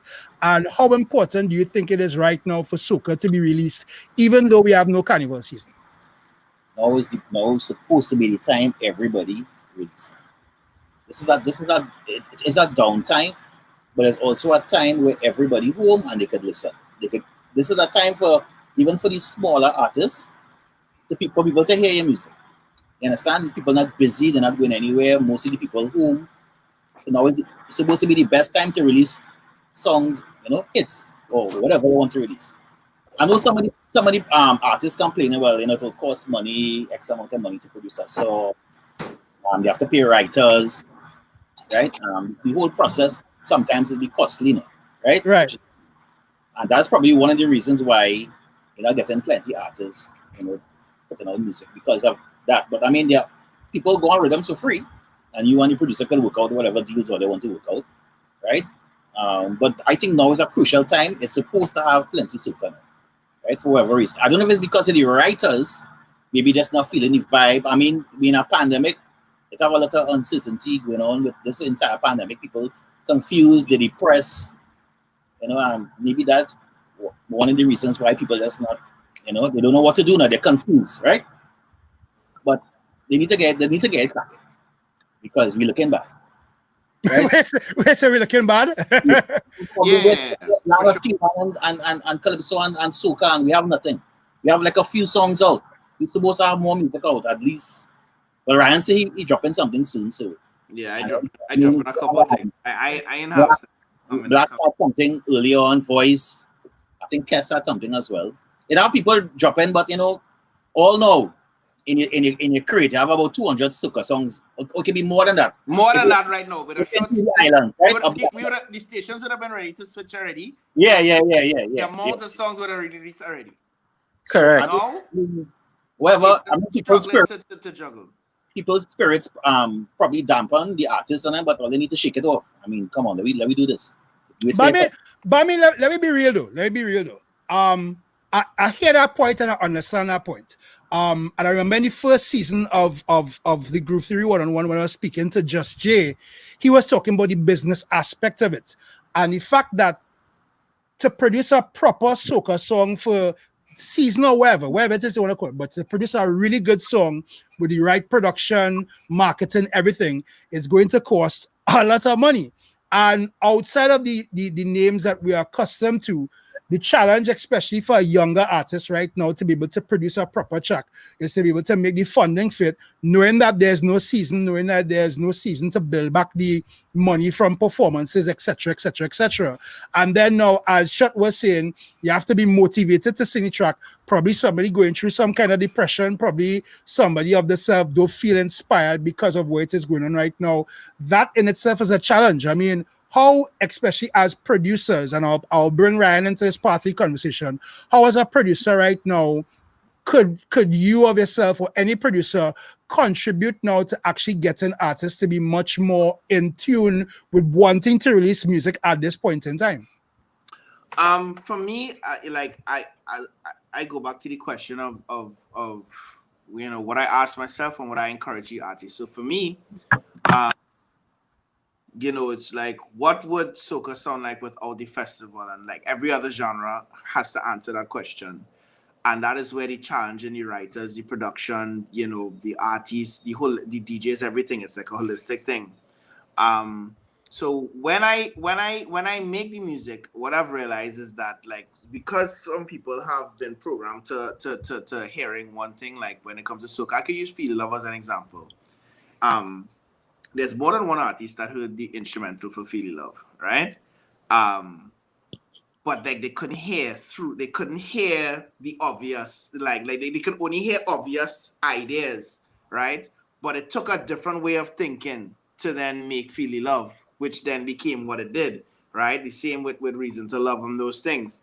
The same with the Tennyson and the Angel and those things. It takes a certain level of understanding. Like, listen, we don't have to do X to get Y. We could then evolve and then go forward. So in this time, this is what I have been. That's been my approach to the stuff that I'm making now. Is like, because I've been in that mindset since like before. Like, so like making the music to me has been more exciting now than ever, because it's like now there's no rush to release for a carnival. There's time to get visuals. There's time to pitch to YouTube and Spotify to get placement on playlists. There's been time to like literally create what should be an industry, So for me, if all the artists, DJs, producers, and everything thought of it like that, that would be the evolution of this genre that we're trying to, in inverted commas, petition to get recognized. Then let's put in the real work to get recognized, and not, petitions won't work, numbers do, because it's one thing that doesn't lie. You know what I'm saying? Numbers So, don't so, lie. so Numbers don't lie. Yeah. so then let's do it, and that's what like my mission is and has been. And like for me, like, and I could say this very openly, is like, I am starting up a train, and when the train is gone, it is gone. Like, and then I will, and it doesn't have to be with big name artists. It doesn't have to, like, for me, I don't necessarily have to work with because I see, I don't have to work with like a Marshall Orchestra or a Garland or any one of them. Not to say I won't, because they're great artists and I would, but there's as I said, there's so much talent that people don't even pay mind to. Like, it's okay to then invest in the youth and invest in different artists and then show them to the world as well. Because, and let me go back to Freetown. Freetown has been here. For years. Freetown has been making great music for years. For years. People now pay attention to them and now are calling them to do songs after Philly Love. And it's like, but Mohammed and that whole crew has been here making great music. There are several examples of that in Trinidad and Tobago. And so I think it'll be a great thing to invest in those talents as well. That's how I think. I understand that. Kerry, I want to take it from the DJ standpoint, because now we and when we were in the waiting room before, Ryan made a point to Shot and I that this situation is probably going to go on till next year, some point in time next year. So there's a possibility that we have no zest, and I mean zest in a loose term, I mean loosely, but there's no party, right? It's no party till after Carnival. How do you see that impacting the DJ landscape in a particular way? Because I just saw somebody posted, that's Bajon posted, where he said, as I always told fellow DJs, I cannot survive on DJing alone. I need something with steady cash flow, and this pandemic shows why it's my hobby. There are going to be a lot of DJs that are affected heavily from this, you understand? And now looking at the DJ landscape with no carnivals, so you have no fets, you have nothing like that going on. There's no parties happening. What advice would you really give to individuals out there who's still in it? Because I know we have a couple of fellas, and I've asked this question because there are a couple of guys looking at this right now. I know personally that having that struggle of fight or flight. Do I continue doing this thing, or do I wrap up and just retire? You understand? And it's because of the economic situation and because of every other thing that goes with that as well. Even though you are a radio DJ, the bottom line is that still at the end of the day, you have other things in life to do. And that might mean that your financial situation would not be as great as it was before the pandemic. What advice you would really give to any DJ, especially at this point in time, going through it, knowing that we have no parties coming up, and in terms of managing and making that decision of whether it's fight or flight? I would say, still, if you love something, you don't really study the money. As much as, yes, we need money to survive, there are all other things you should be able to do. Because as it stands now, we haven't had an event since March. I ain't jam a bumper since February, so that's right. Yeah. So, yeah. So it's like, okay, what have you been doing all this time? If you sitting down since March and now you still contemplated, okay, so what am I going to do for source of income? Then your priorities are not in order. Because I am pretty sure, regardless of DJing, you should have some sort of other skill. Right. All right, let's shift the focus of no party. What have you been doing with your finances prior? Right. Were you not saving? Did you not invest? What did you do? No, I remember we say, as Ryan said before, you had a post for the gram now. So fellas just buying bottles or whatever. And Outside, we outside, you understand? So you have to be wearing the latest and that kind of thing. Let's step out like an artist now, you know? So right. That is all well and good. But how you going to the bank with a Jordan, or how you going to the bank with a bottle of Moe, how you going to an investor and say, hey, I need to get this. Okay, where you down payment? Well, boy, I have 500 likes or I have 1,000 likes. You can't go in the grocery with likes. Who tell you that, So boy? apparently, I have a friend, she has going to grocery with likes, so. what kind of groceries now, eh? Double palm. Anyhow, continue. I apologize. Continue. But it's a give and take because obviously it would be depressing. Yeah. For men who constantly on the go, when a Friday evening hit you and you realize, oh, you were home. It's 10 o'clock on a Friday night and you watching Netflix, you're making something to eat. It's like, whoa, this is really harsh. You know, as I said that, I want to cut you across. I want to ask this question to three of you, and then we have one more question to wrap up for the night. Let me start with you, Kerry. I think everybody see us talking on the live tonight and feel all of us have it good now. So Ryan producing music, and he there with Feely Love, and he had tune dropping, and everything good at Ryan. And Shot now get married, and Shot happy in the studio, and he just here we talk, however. And Kerry cooking, and going and play a set of zest with Akeem on radio, and burning out RKG, and all them kind of things. You understand? So is there any point? Is there one point that you're willing to share that during this entire point in time where really felt the weight of what was going on, and what did you do to actually get yourself out of that funk? Let's let Kerry start. Let me let Kerry start. Let's let Kerry start. All right. Let me address the first thing. Let me clear the elephant in the room. The RKG elephant? Yeah, that mosquito. Sorry. Jesus Christ. Shut. Honestly, that was one thing that got out of hand on both sides. Because if anybody knows about Voice, see them live on a Tuesday, everybody does their pong, right? Because it's fun. It's just good vibes we spread it. Marshall get pong, Cohen get pong, Lero get pong, Nadi get pong. Last week, Yankee little bits. Everybody get pong. It was all fun, right? This one particular artist now, he felt the need to, I don't know, like he got in his own self-right feelings and took it to the next level. And it was in poor taste on my half and on his half. But if he listened to our radio show on a Friday, we just go back and forth with our friends. Because we understand that, hey, it's just talk. Right. And that's what radio is a long time. Because when you listen to the radio a long time, Hoppy throw talk for Shal, or Shal throw talk for Blaze, Umba throw talk for this one, Slaughter.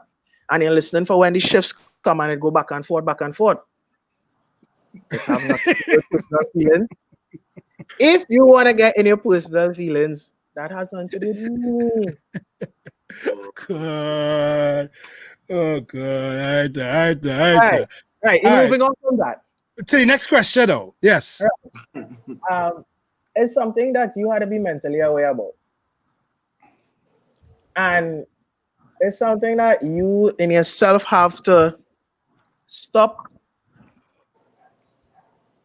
reassess, reevaluate, and say, okay, this is what is happening.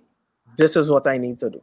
So you totally admit that during this point in time, it had probably one or two times when you was like really low, and you would, right. It was depressing.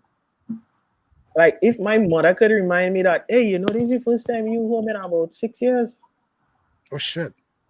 That is something that would play on your mind. Yeah. Like Ryan could tell you this. Ryan, when last you see Welcome to Trinidad and Tobago?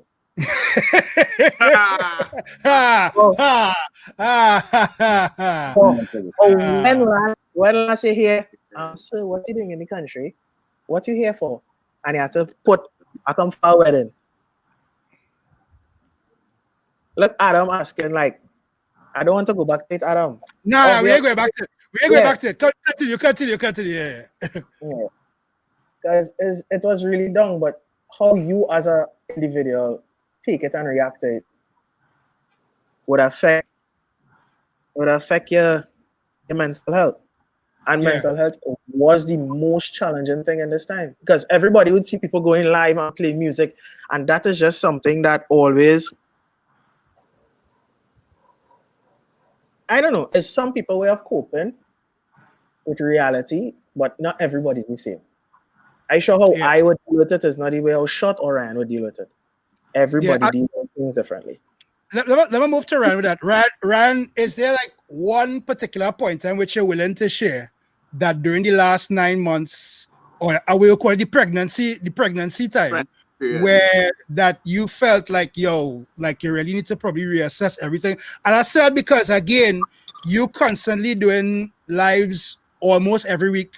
You're doing some level of production right now, and there's the assumption that everything good with you now. Like I was actually having a conversation with a partner of mine last week who was like, well, dog, I know like Ryan and them fellas who everything good with them. Them fellas have followers, they're doing the live, they have 200 people. He did see that the other. So I show he real good now. But I brought this point because at the end of the day, we all human now. So is there one point in time in the pregnancy period that you really like felt like this was too much for you and what it is that you did to come out from that? To be honest, I think the reason why my mindset is a little different to maybe a lot of other people is because taking the perspective that my travel schedule has been nonstop for like about 12 or 13 years. Like I have Correct. literally been going nonstop. I would be on a plane like every weekend playing somewhere different. Like even if it's not on the gram, like I've literally been traveling and playing somewhere else, you know. I think you said that that September is the only month of the year that you stay Yes, home I take because September off. So like I'm deliberately home in September because after let's say Labor Day in New York, I take a break, and I started that in a couple of years ago. I think it was in 2015 when I had surgery on 9/11, right? And wow. I was forced to stay home, right? And then I realized, yo, this is actually something I'm gonna make something like as in, let me stay home for my birthday. Let me take a month off and reset after being gone, because right after Carnival I would just travel all the time. When I landed, and this is before COVID, when I landed, back from my gigs this year, I was actually saying, you know what, this year I actually wanted to take a little semi break in the sense that I will travel a little less. I will do the soccer brainwashes and doing my parties and stuff, but I would kind of manage the schedule a little better because when you are planning all the parties, you're also DJing and you're producing, and you need personal time because you need to have some sort of break mentally. Sometimes it's starting to add up, and COVID it just happened to happen in the year where I actually said that. So for me, when people see me being positive, it's because I did need the break in a sense. So it didn't overwhelm me. Where actually funny you asked a question. The first time I started to really, really consider it and feel it is actually this weekend, right? And in Right. this weekend, I was thinking, listen, like it's been a long time since I've been able to do, what I really love, which is not just play any parties, but also create the experiences for people to come. Because Correct. in this cycle here, we're in November, I would have been in the woes of planning, let's say, Soca Brainwash, which would have been in like, let's say, 2 months, 2 or 3 Right. months. Yeah. And thinking about not just myself, but also thinking about the number of people that actually are in a place of joy planning the event alongside me, which includes some of my family members and my team and all those things who are now at a standstill. It kind of had me in a place where I was like, I miss it. I do miss it. Like while I'm working on other things and I'm excited about it, there's that part of me that is just dormant right now. So like I'm planning the phase after. But I was at a point where like even in terms of like knowing and understanding, let's be real like that we're gonna be inside for a while longer. Our borders are one of the few countries that are just remaining closed, we can't go out and have any sort of balance in that sense, because we're not, encouraged to really see people interact, which is our nature and our culture, and just understanding that Christmas is coming up, and so a lot of thoughts started to go through my mind. It was like, wow, boy, like this is something that we're gonna have to fight through. Yeah. But I know that we had to struggle through it. This is diamonds are made without pressure. So Correct. True. And there's real pressure. This is real pressure here. Shut. What about you? Well, I know, as I said before, you recently took the walk. You took the walk. But nonetheless, has there been a challenge? And in fact, here we go. Let me not even ask you that question, because I see 10 people ask me it in the group, and I want to get it. And I was going to wait until we had the one-on-one, but for everybody's knowledge now, I'll go ask the question now. The question has been asked throughout multiple places. Why did Shotmaster J leave Red 96.7? Are you willing to answer that question tonight? I will answer part. All right. You will save the next part for when we do the one-on-one? Yeah. Right, good. So why in part did Shotmaster J leave Red 96.7? I was getting fed up of it, to be honest. I mean, it's 25 years among who don't know, from 98.9, 10 years, and then the next 15 It's a long time to be in it. Right. So I wanted to create a little space for the younger ones on my station, right? Right. You need to be there every week. Give somebody else a chance. I have been there, basically done that with radio aspect of it, right? Right. Yeah. And I was just getting fed up.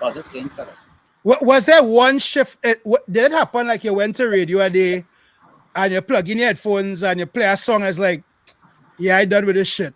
And you bust out. And when you leave, that was it? Or it started when Devon died.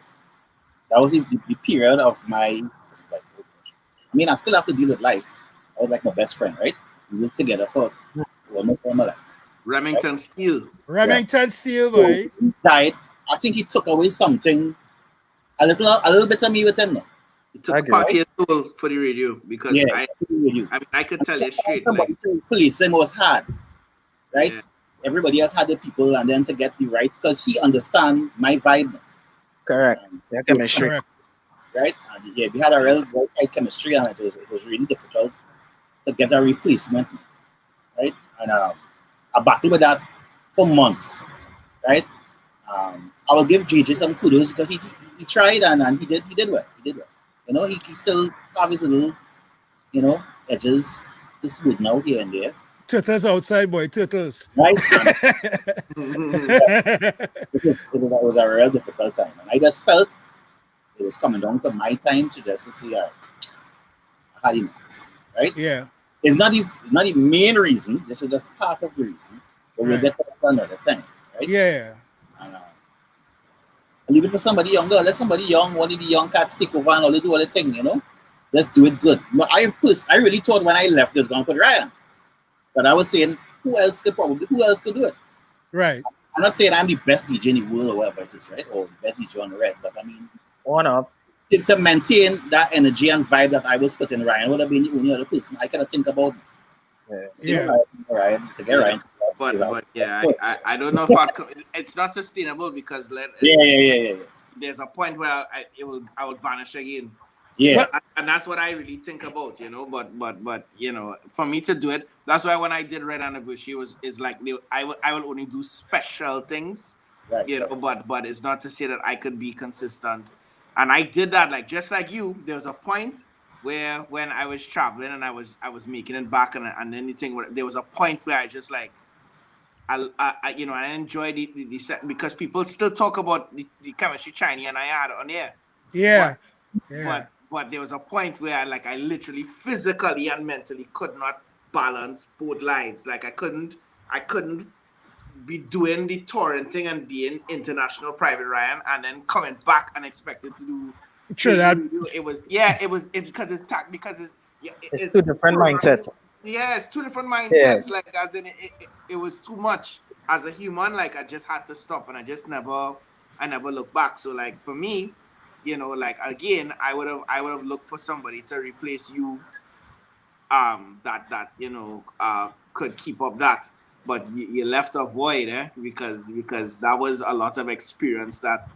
That's a vacuum of experience. There's Yeah. hardly anybody that has that experience that you have with just DJing and radio, and just knowledge of music, to just being put in various situations. You're one of the few that could play on different. You could have played on different shifts on radio. Like it didn't matter if they put you during the week, Sunday, Saturday, whatever. You could have done that now.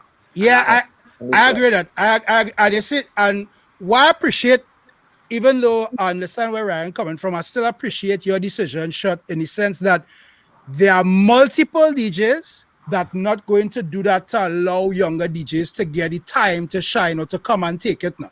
And I mean, you and I have that in common, in the sense that I know the personal struggle has come with losing somebody from a team. And as for everybody know, KRL in Shamari means Kenneth Ready Mix London.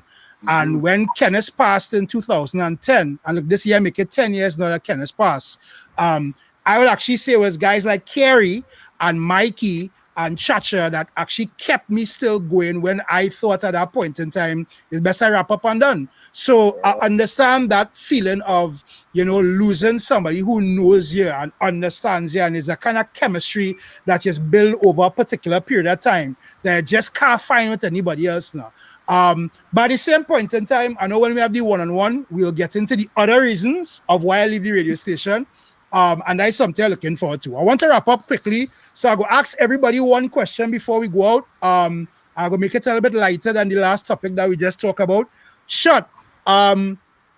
Give me one DJ other than Selector Kerry that you're looking at right now as a young DJ coming up that you think could actually take the mantle at some point in time. Other than Kerry, I think everybody is always talk about Kerry. Let me forget Kerry from it, right? So other than Kerry, is there any DJ that you're seeing right now in the landscape that you think really talented, that probably underrated, and you see them going really far in the industry? Yeah. And this actually it works on Red still, and that's DJ Bones, right? Right. Bones is also very creative. He have that same type of vibe, that same type of creative mentality, right? Very, very skillful DJ, right? He's still learning how to scratch and all that. In terms of being creative, yeah. I would do that. But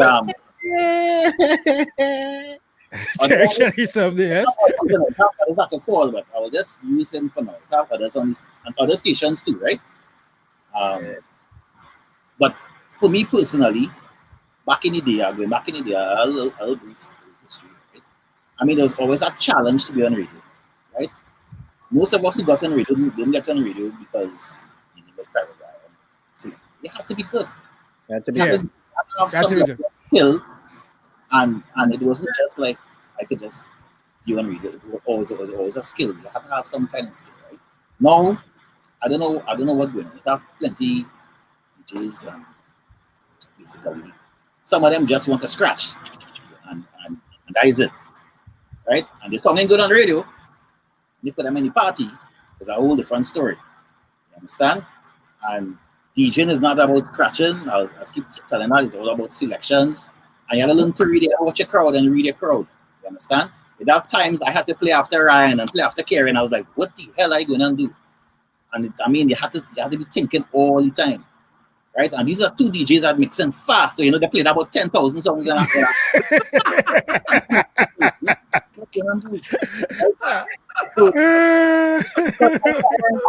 have to maintain my skill and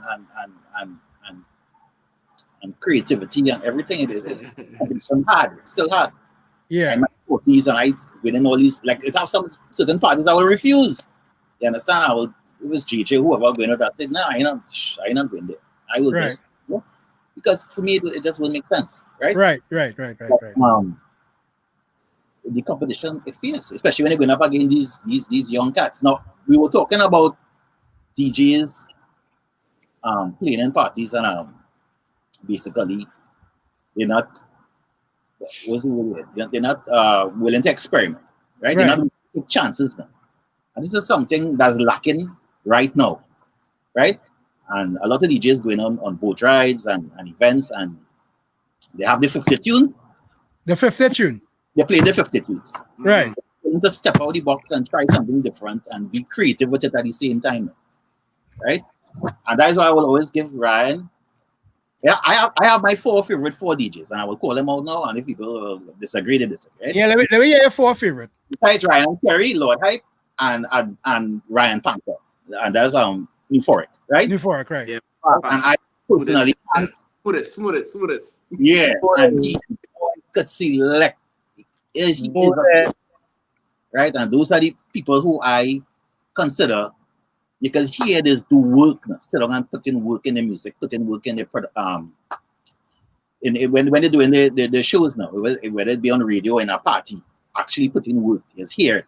You understand? I do dance. If you making me dance, brother, you're doing something real good. Right. Yeah. So there was a time Ryan played in a carnival. It was a tribe fest. I think that night he came on early. Probably had other gigs out of the way. So me and Devon had nowhere to play that night. So I said, hey, let me go online. And Ryan started to play what could have been about 10 o'clock, right? And that was the first time I hear Ryan play almost every soca that was released that year. And I was amazed. It has some little bush in between. Bush. What I like about it, you had everybody dancing, Dread. Even with some of the songs, the unpopular songs.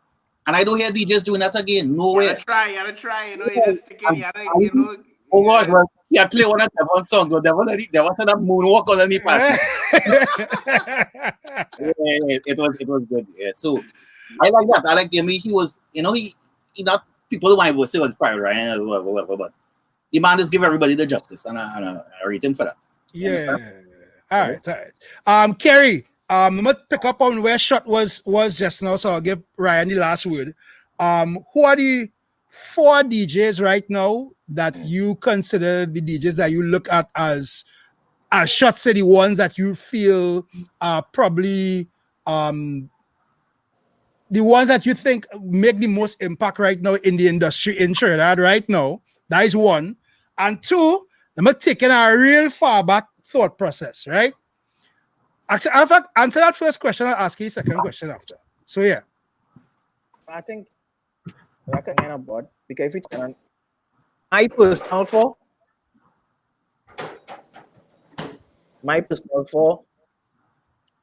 I would say Ryan, alright, Anka, Keenan. Yeah. Yeah, We forget Keenan and shit, but yeah. Keenan is one of the very few DJs that have my brain going, all right, where we going? Yeah. Because Keenan will hit you like how Daryl used to start the Treasure Queen long time. Yeah. Again, you go here jamming, and you're like, all right, we in reggae. And then just so you hear niggas in Paris coming, that jamming, and you're like, wait, what's going on here? But Yeah. And you're like, what just happened? That Keenan. Right. Smooth. Keenan just like Panka. Is it some country? Like, I wasn't even thinking that way, but yeah. Next question. So, you're in a sound clash, and you have to choose between radioactive, associate degree, detrimental, or jugglers, right? Which one of them songs you're playing for? You better say associate degree, because if you say associate degree, I go and call Akila and tell him, dog, the man rated your song, boy. No. And I call it like that. Yeah, remember, associate degree was more party song. Right. And I clash and say, I'll go jugglers. Jugglers, right. Like me coming up listening to the song, jugglers have a more wide variety of dubs in comparison to Radioactive. Radioactive. Radioactive have monsters, but Ryan, do you agree with that point? I'm like very answer, yeah. because all right, as much as Active has the bangers and they have a real tune, because I grew up listening. I used to RL cassette too. Why like jugglers for jugglers like me? Jugglers would be the type to say, all right, everybody go and cut Elephant Man Bounty. I go and cut a Black Stallion. And put Black Stallion on a gunman rhythm and have Black Stallion. So tonight the song man come out to kill you and you're like, oh, like them thing. Because why not? I like them kind of thing. I like it when they come unexpected. Like you say, boy, man playing Bounty and you answer them at a Marshall on a Never Scared or something like that. And you're like, whew, I didn't even think about that. That's why I like how jugglers used to cut the stuff now. Real out of the box dubs. Right. Ryan, yeah, I agree with that point. Because you was a radioactive man at one point in time, so. I mean, I wasn't radioactive, like, to be honest. Like you were the freelance guy that Hoppy used to just right. That's how I got the name Private Ryan, because like he called me the #1 recruit, because like for them, like I used to help jugglers, I used to help Radioactive. When Dean wasn't there, I used to play for Radioactive in party. And then on the radio on point one, it was me and Shal. Right. Like that's the reality. Like there was a point where even when they weren't saying my name, it was me playing. Like that's the reality. And then I eventually started to call Private Ryan the #1 recruiting. But that's I worked on point one for a whole year on Saturday morning. I never went through overnight training, like I literally, my first experience on radio was playing at 9 o'clock in the morning in jugglership. I just got dropped straight into it. Boom. You understand? I couldn't half step, so like I had to step up to that. You know? So which one do you want me to answer first? The 4 DJs or the song system? Which one? Nah, I have a separate question for you, but the 4 DJs question. I mean, Lord Hype is I say that again. He's one of the best. He's from DJ Dane to Lord Hype. He's just a quality DJ, like hands down. Yeah. Panka is again, to echo what people said. Panka is, I think, one of the smoothest, if not the smoothest DJ I've heard in Trinidad, that can literally play almost every genre seamlessly. And he just knows so much music that you could listen to Panka. He used to play in the club whole night. He used to play in 51 Degrees from the opening straight to the end. There are few DJs I know that can do that, which is a great talent. In terms of a youth, I want to put a youth in. I think that Geo is trying to do some stuff like in terms of being versatile. Geo, Adam. Yeah, and I will agree with Shot. Like, I know this is more than 4 Bonds. I do realize the aggression and the way that Bonds plays. Bonds actually has a juggling style. Kind of like Bonds and Adam are actually in the same category for me, in the sense that they do try to take risks. They do have a way of juggling that could be engaging. So like, you listen to them and you hear them. Who else in Trinidad, boy? Yeah, like I just a fan of DJs, so like I could go on and on about why I think different DJs are good. But I'll stop it there for now. Right. and then the final one question for tonight, because if anybody pays attention to our Private Ryan Live, at some point in time when the iPad is going to die and Ryan have to plug in the iPad, we end up having a conversation about who is Andre. So for anybody here, could you explain who is Andre? Because Agil actually asked me, Agil now messaged me that tell what's the question? Let Ryan tell people who is Andre. That is what she's saying. I want to know who is Andre. Right. So Ryan, who is Andre? Andre, I ain't talked about Andre in a long time, And the iPad was about to die, hence the reason I moved. You see?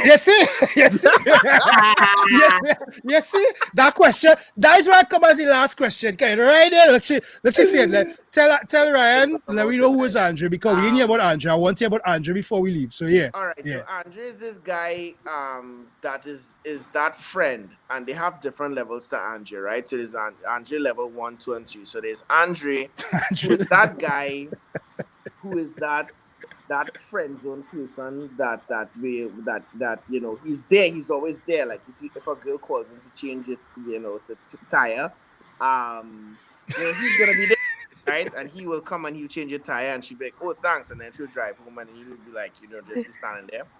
Andre level 2 is the guy that Andre level 2 is the guy that will that may have gotten through once in his life with the girl. But to remind you of the fact that, you know, like that he actually did at one point, but it just happened once, and she's just trying to be like, you know, just keep it cool, bro. Like, as in, you know, it was just one of those things. Shut wondering what the hell we talking about here. Yeah. The level 3 is that guy who, you know, like he's like the constant, like he's just like that buddy that has just been going you know, ongoing. You know, he might be the secret guy that is just there. So there's many levels of Andre. Like, you know, there's a whole, you know, I just condense it in a real way. You know, but that's basically there's an Andre. There's several different names. You know, there's Jobside Joel. There's Jobside Joel. Who? Yeah, there's Jobside Joel as well too. Jobside Joel is the one that will always take you out to lunch, and he's always bringing you lunch, and you know, let's go and walk down the road for lunch. And Jobside Joel is trying to get in. You know, Jobside Joel. You know, I do work husband. Yeah. There's Secretary Sandra. There's all kind of people. What the hell is what the ass is this way? Anyway. Let me not go into this whole soap opera. That's not my life. That's not my life. Let me not do that. Let me not do that. What is the key thing to always remember, Ryan? Always trust Ryan. Always trust Ryan. Always trust Ryan. Always trust Ryan. Real truth in this whole thing. Never, Ryan will never let you down. You see how everybody voted Ryan Panker? You see? That's what I'm saying. Correct. There you go. Shut totally out it with this conversation, but it's fine. You don't see the live, so you don't know why he's Anyhow, yeah. One more mention of a really good DJ, Smokey, yeah. I just see that in the chat as well too. Smokey, yeah. Smokey is a really good DJ. I will say that. And I said, like I don't think it, you know, there's so many people that I think, you know, could be mentioned as good DJs, because there are a lot of good DJs in Trinidad, you know. Like let me not like just framing up the conversation of things that we've said as things we'd like to see is not to say that there are not a lot of great DJs that are in Trinidad. There are lots of people that I've heard in different scenarios that are good, like from selection to scratching to a lot of different things. They have them, you know. The scratching thing, as you said, just to say one more thing, the reason why people especially are into the scratching a lot more now is actually because Kerry is influencing a lot of people into the scratching thing. But the reality of it is, and this is a reality, so just keeping it real here, is that a lot of people have not reached the level of Kerry's ability to use the scratches in combination with echoes on the mixer. Yeah, so oh god, boy. That, and I've been using echoes since I was in college. I went from the I use the Pioneer 909, the touchscreen. I was using that, and I was using echoes in my mixer a long time. Right. Was the person I saw use it, and I was just like, I want that, and I still have that mixer. So like I've been using echoes, but the orange button. Yeah, and so like from when the 62 came in red when we were in the old building, I was using the echoes with the wheels and things. I was doing all those things long time. You could hear those things in my mixes long time. Kerry now came, and I left radio, and then Kerry now came, and he created a style where he was like literally doing his scratches and everything. And so like no, he created a pattern that people literally try to emulate and scratch. But you see, the thing is that he's been able to perfect the crabs and a lot of the different things in combination where he makes it sound seamless and he tells a story with it. Yeah. But not everybody knows can tell that story properly. Yeah. And so that's the thing. So like you're getting people who are trying to do it, but they're not there yet. You know, so there's that. Yeah. So Kerry is actually to blame, not in a let's say a bad way. Yeah, you used to blame. Yeah, Listen, but he's not part this of the week. reason why that is happening. Listen, not this week, right? This week has been. I had to hold my tongue a lot this week. What do you mean? This is just being real, but We this just is being real, dog. We being This is real. constructive. This is I constructive. beg. This is not I bad. beg of. I know, but I beg of job side Josh. All right, Josh. All right, okay, cool. All right. All right. Fellas, first of all, I want to say thank you for your time tonight. Kerry, I'm gonna start with Kerry. I called you literally last minute. And that because Assassin was supposed to be here, but Assassin apparently is we had Ryan, could we come up with a name for Assassin what like a job? We'll We will figure it name for out. We'll figure out Assassin, our name for Assassin. So Assassin was supposed to be here, but Kerry was willing to jump in very last minute. So I really appreciate that. Shot, as I said before, we definitely going to have the Shotmaster J one-on-one. So please try to sort out your Instagram within the next week so we can actually do this kind of we can actually do the one-on-one conversation. If not, we'll come back and probably do it here. And Ryan, I know you've been really, really busy with production, especially when it comes down to making sure the content is out there in the next couple of months. As you rightfully said, now is the time to defend soca. And I think you are one of the main people that leading that cause right now, especially from the DJ perspective.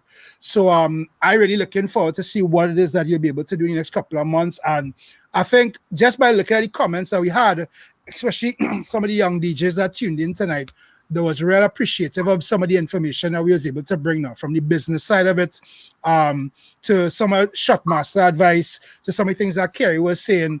Just the fact that we were able to curate this amount of content and knowledge for people shows why it's important that we continue having this ecosystem of just being able to rely on each other and the information. So I really want to thank you guys for your time tonight. We went way past the time that we were supposed to go, but at the same point in time, I appreciate the fact that we were able to sit around and do this tonight. So we'll pick up again very soon. Shot, you have an Instagram account to sort out very soon.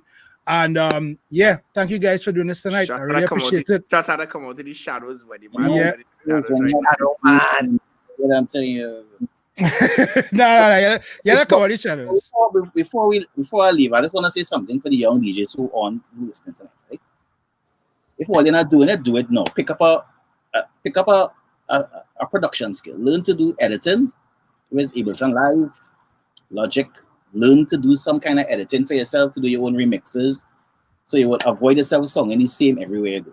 Or you won't be calling Shot to get a remix that he play sometime that you're trying to get. So yeah. Ryan been doing it for years, and I mean, I think those are the things that make all of us stand out, most of us, and that's the way forward. So if you plan to DJ from now on until whenever, and you can't do your own little editing, you're wasting time. Yeah, you need to get technology now. Yeah, facts. All All right. Well, that Shot giving us the final word for tonight. So, Shot, I appreciate your time. Thanks for coming out. Kerry, thanks for your last minute. And of course, Ryan, you know he's do it. So, we'll definitely do something else again soon. All right. Yeah, man, this was fun. All right, guys. Thanks a lot. Thanks a lot. Yeah. All right. So, ladies and gentlemen, that was the Fader Forum Part 2. I hope everybody learned something from what we were able to discuss tonight. Just looking at the comments, we had a lot of people chiming in. Big up Marcus Williams, I see a DJ, Tia, Jody Turnbull, Black Aquarius, Nicholas Daniel, Kern Scott, everybody who was able to join the conversation tonight. I really, really appreciate you guys tuning in. Just as a programming note, want to remind you guys that on my other podcast, which is the Creative Collective, I'll be back next week, Wednesday, on this same forum. So I'm inviting you guys to follow me on Instagram at Shamari KRL, or follow me on Facebook as well as Shamari KRL. We'll be back with that Creative Collective podcast next week, Wednesday, where we're going to be talking to 4 ladies in entrepreneurship. We're going to be talking to 4 ladies in entrepreneurship. And I am working very hard to get Shotmaster J to get his Instagram back up and running so we can have the Groove Theory one-on-one live with Shotmaster J. So once again, I want to thank everybody for the time tonight. Let me just go to the comments quickly to see who was here. Big up Kurt. Kurt, I see you. Thanks for coming out tonight, brother. Let me scroll up a little bit again. Bijon McLean. Saw in the comments, Dwayne Horizon James. Thanks for tuning in as well, brother. And Courtney. Yes, Courtney, for sure. Sunday, Club Armada. That is for sure.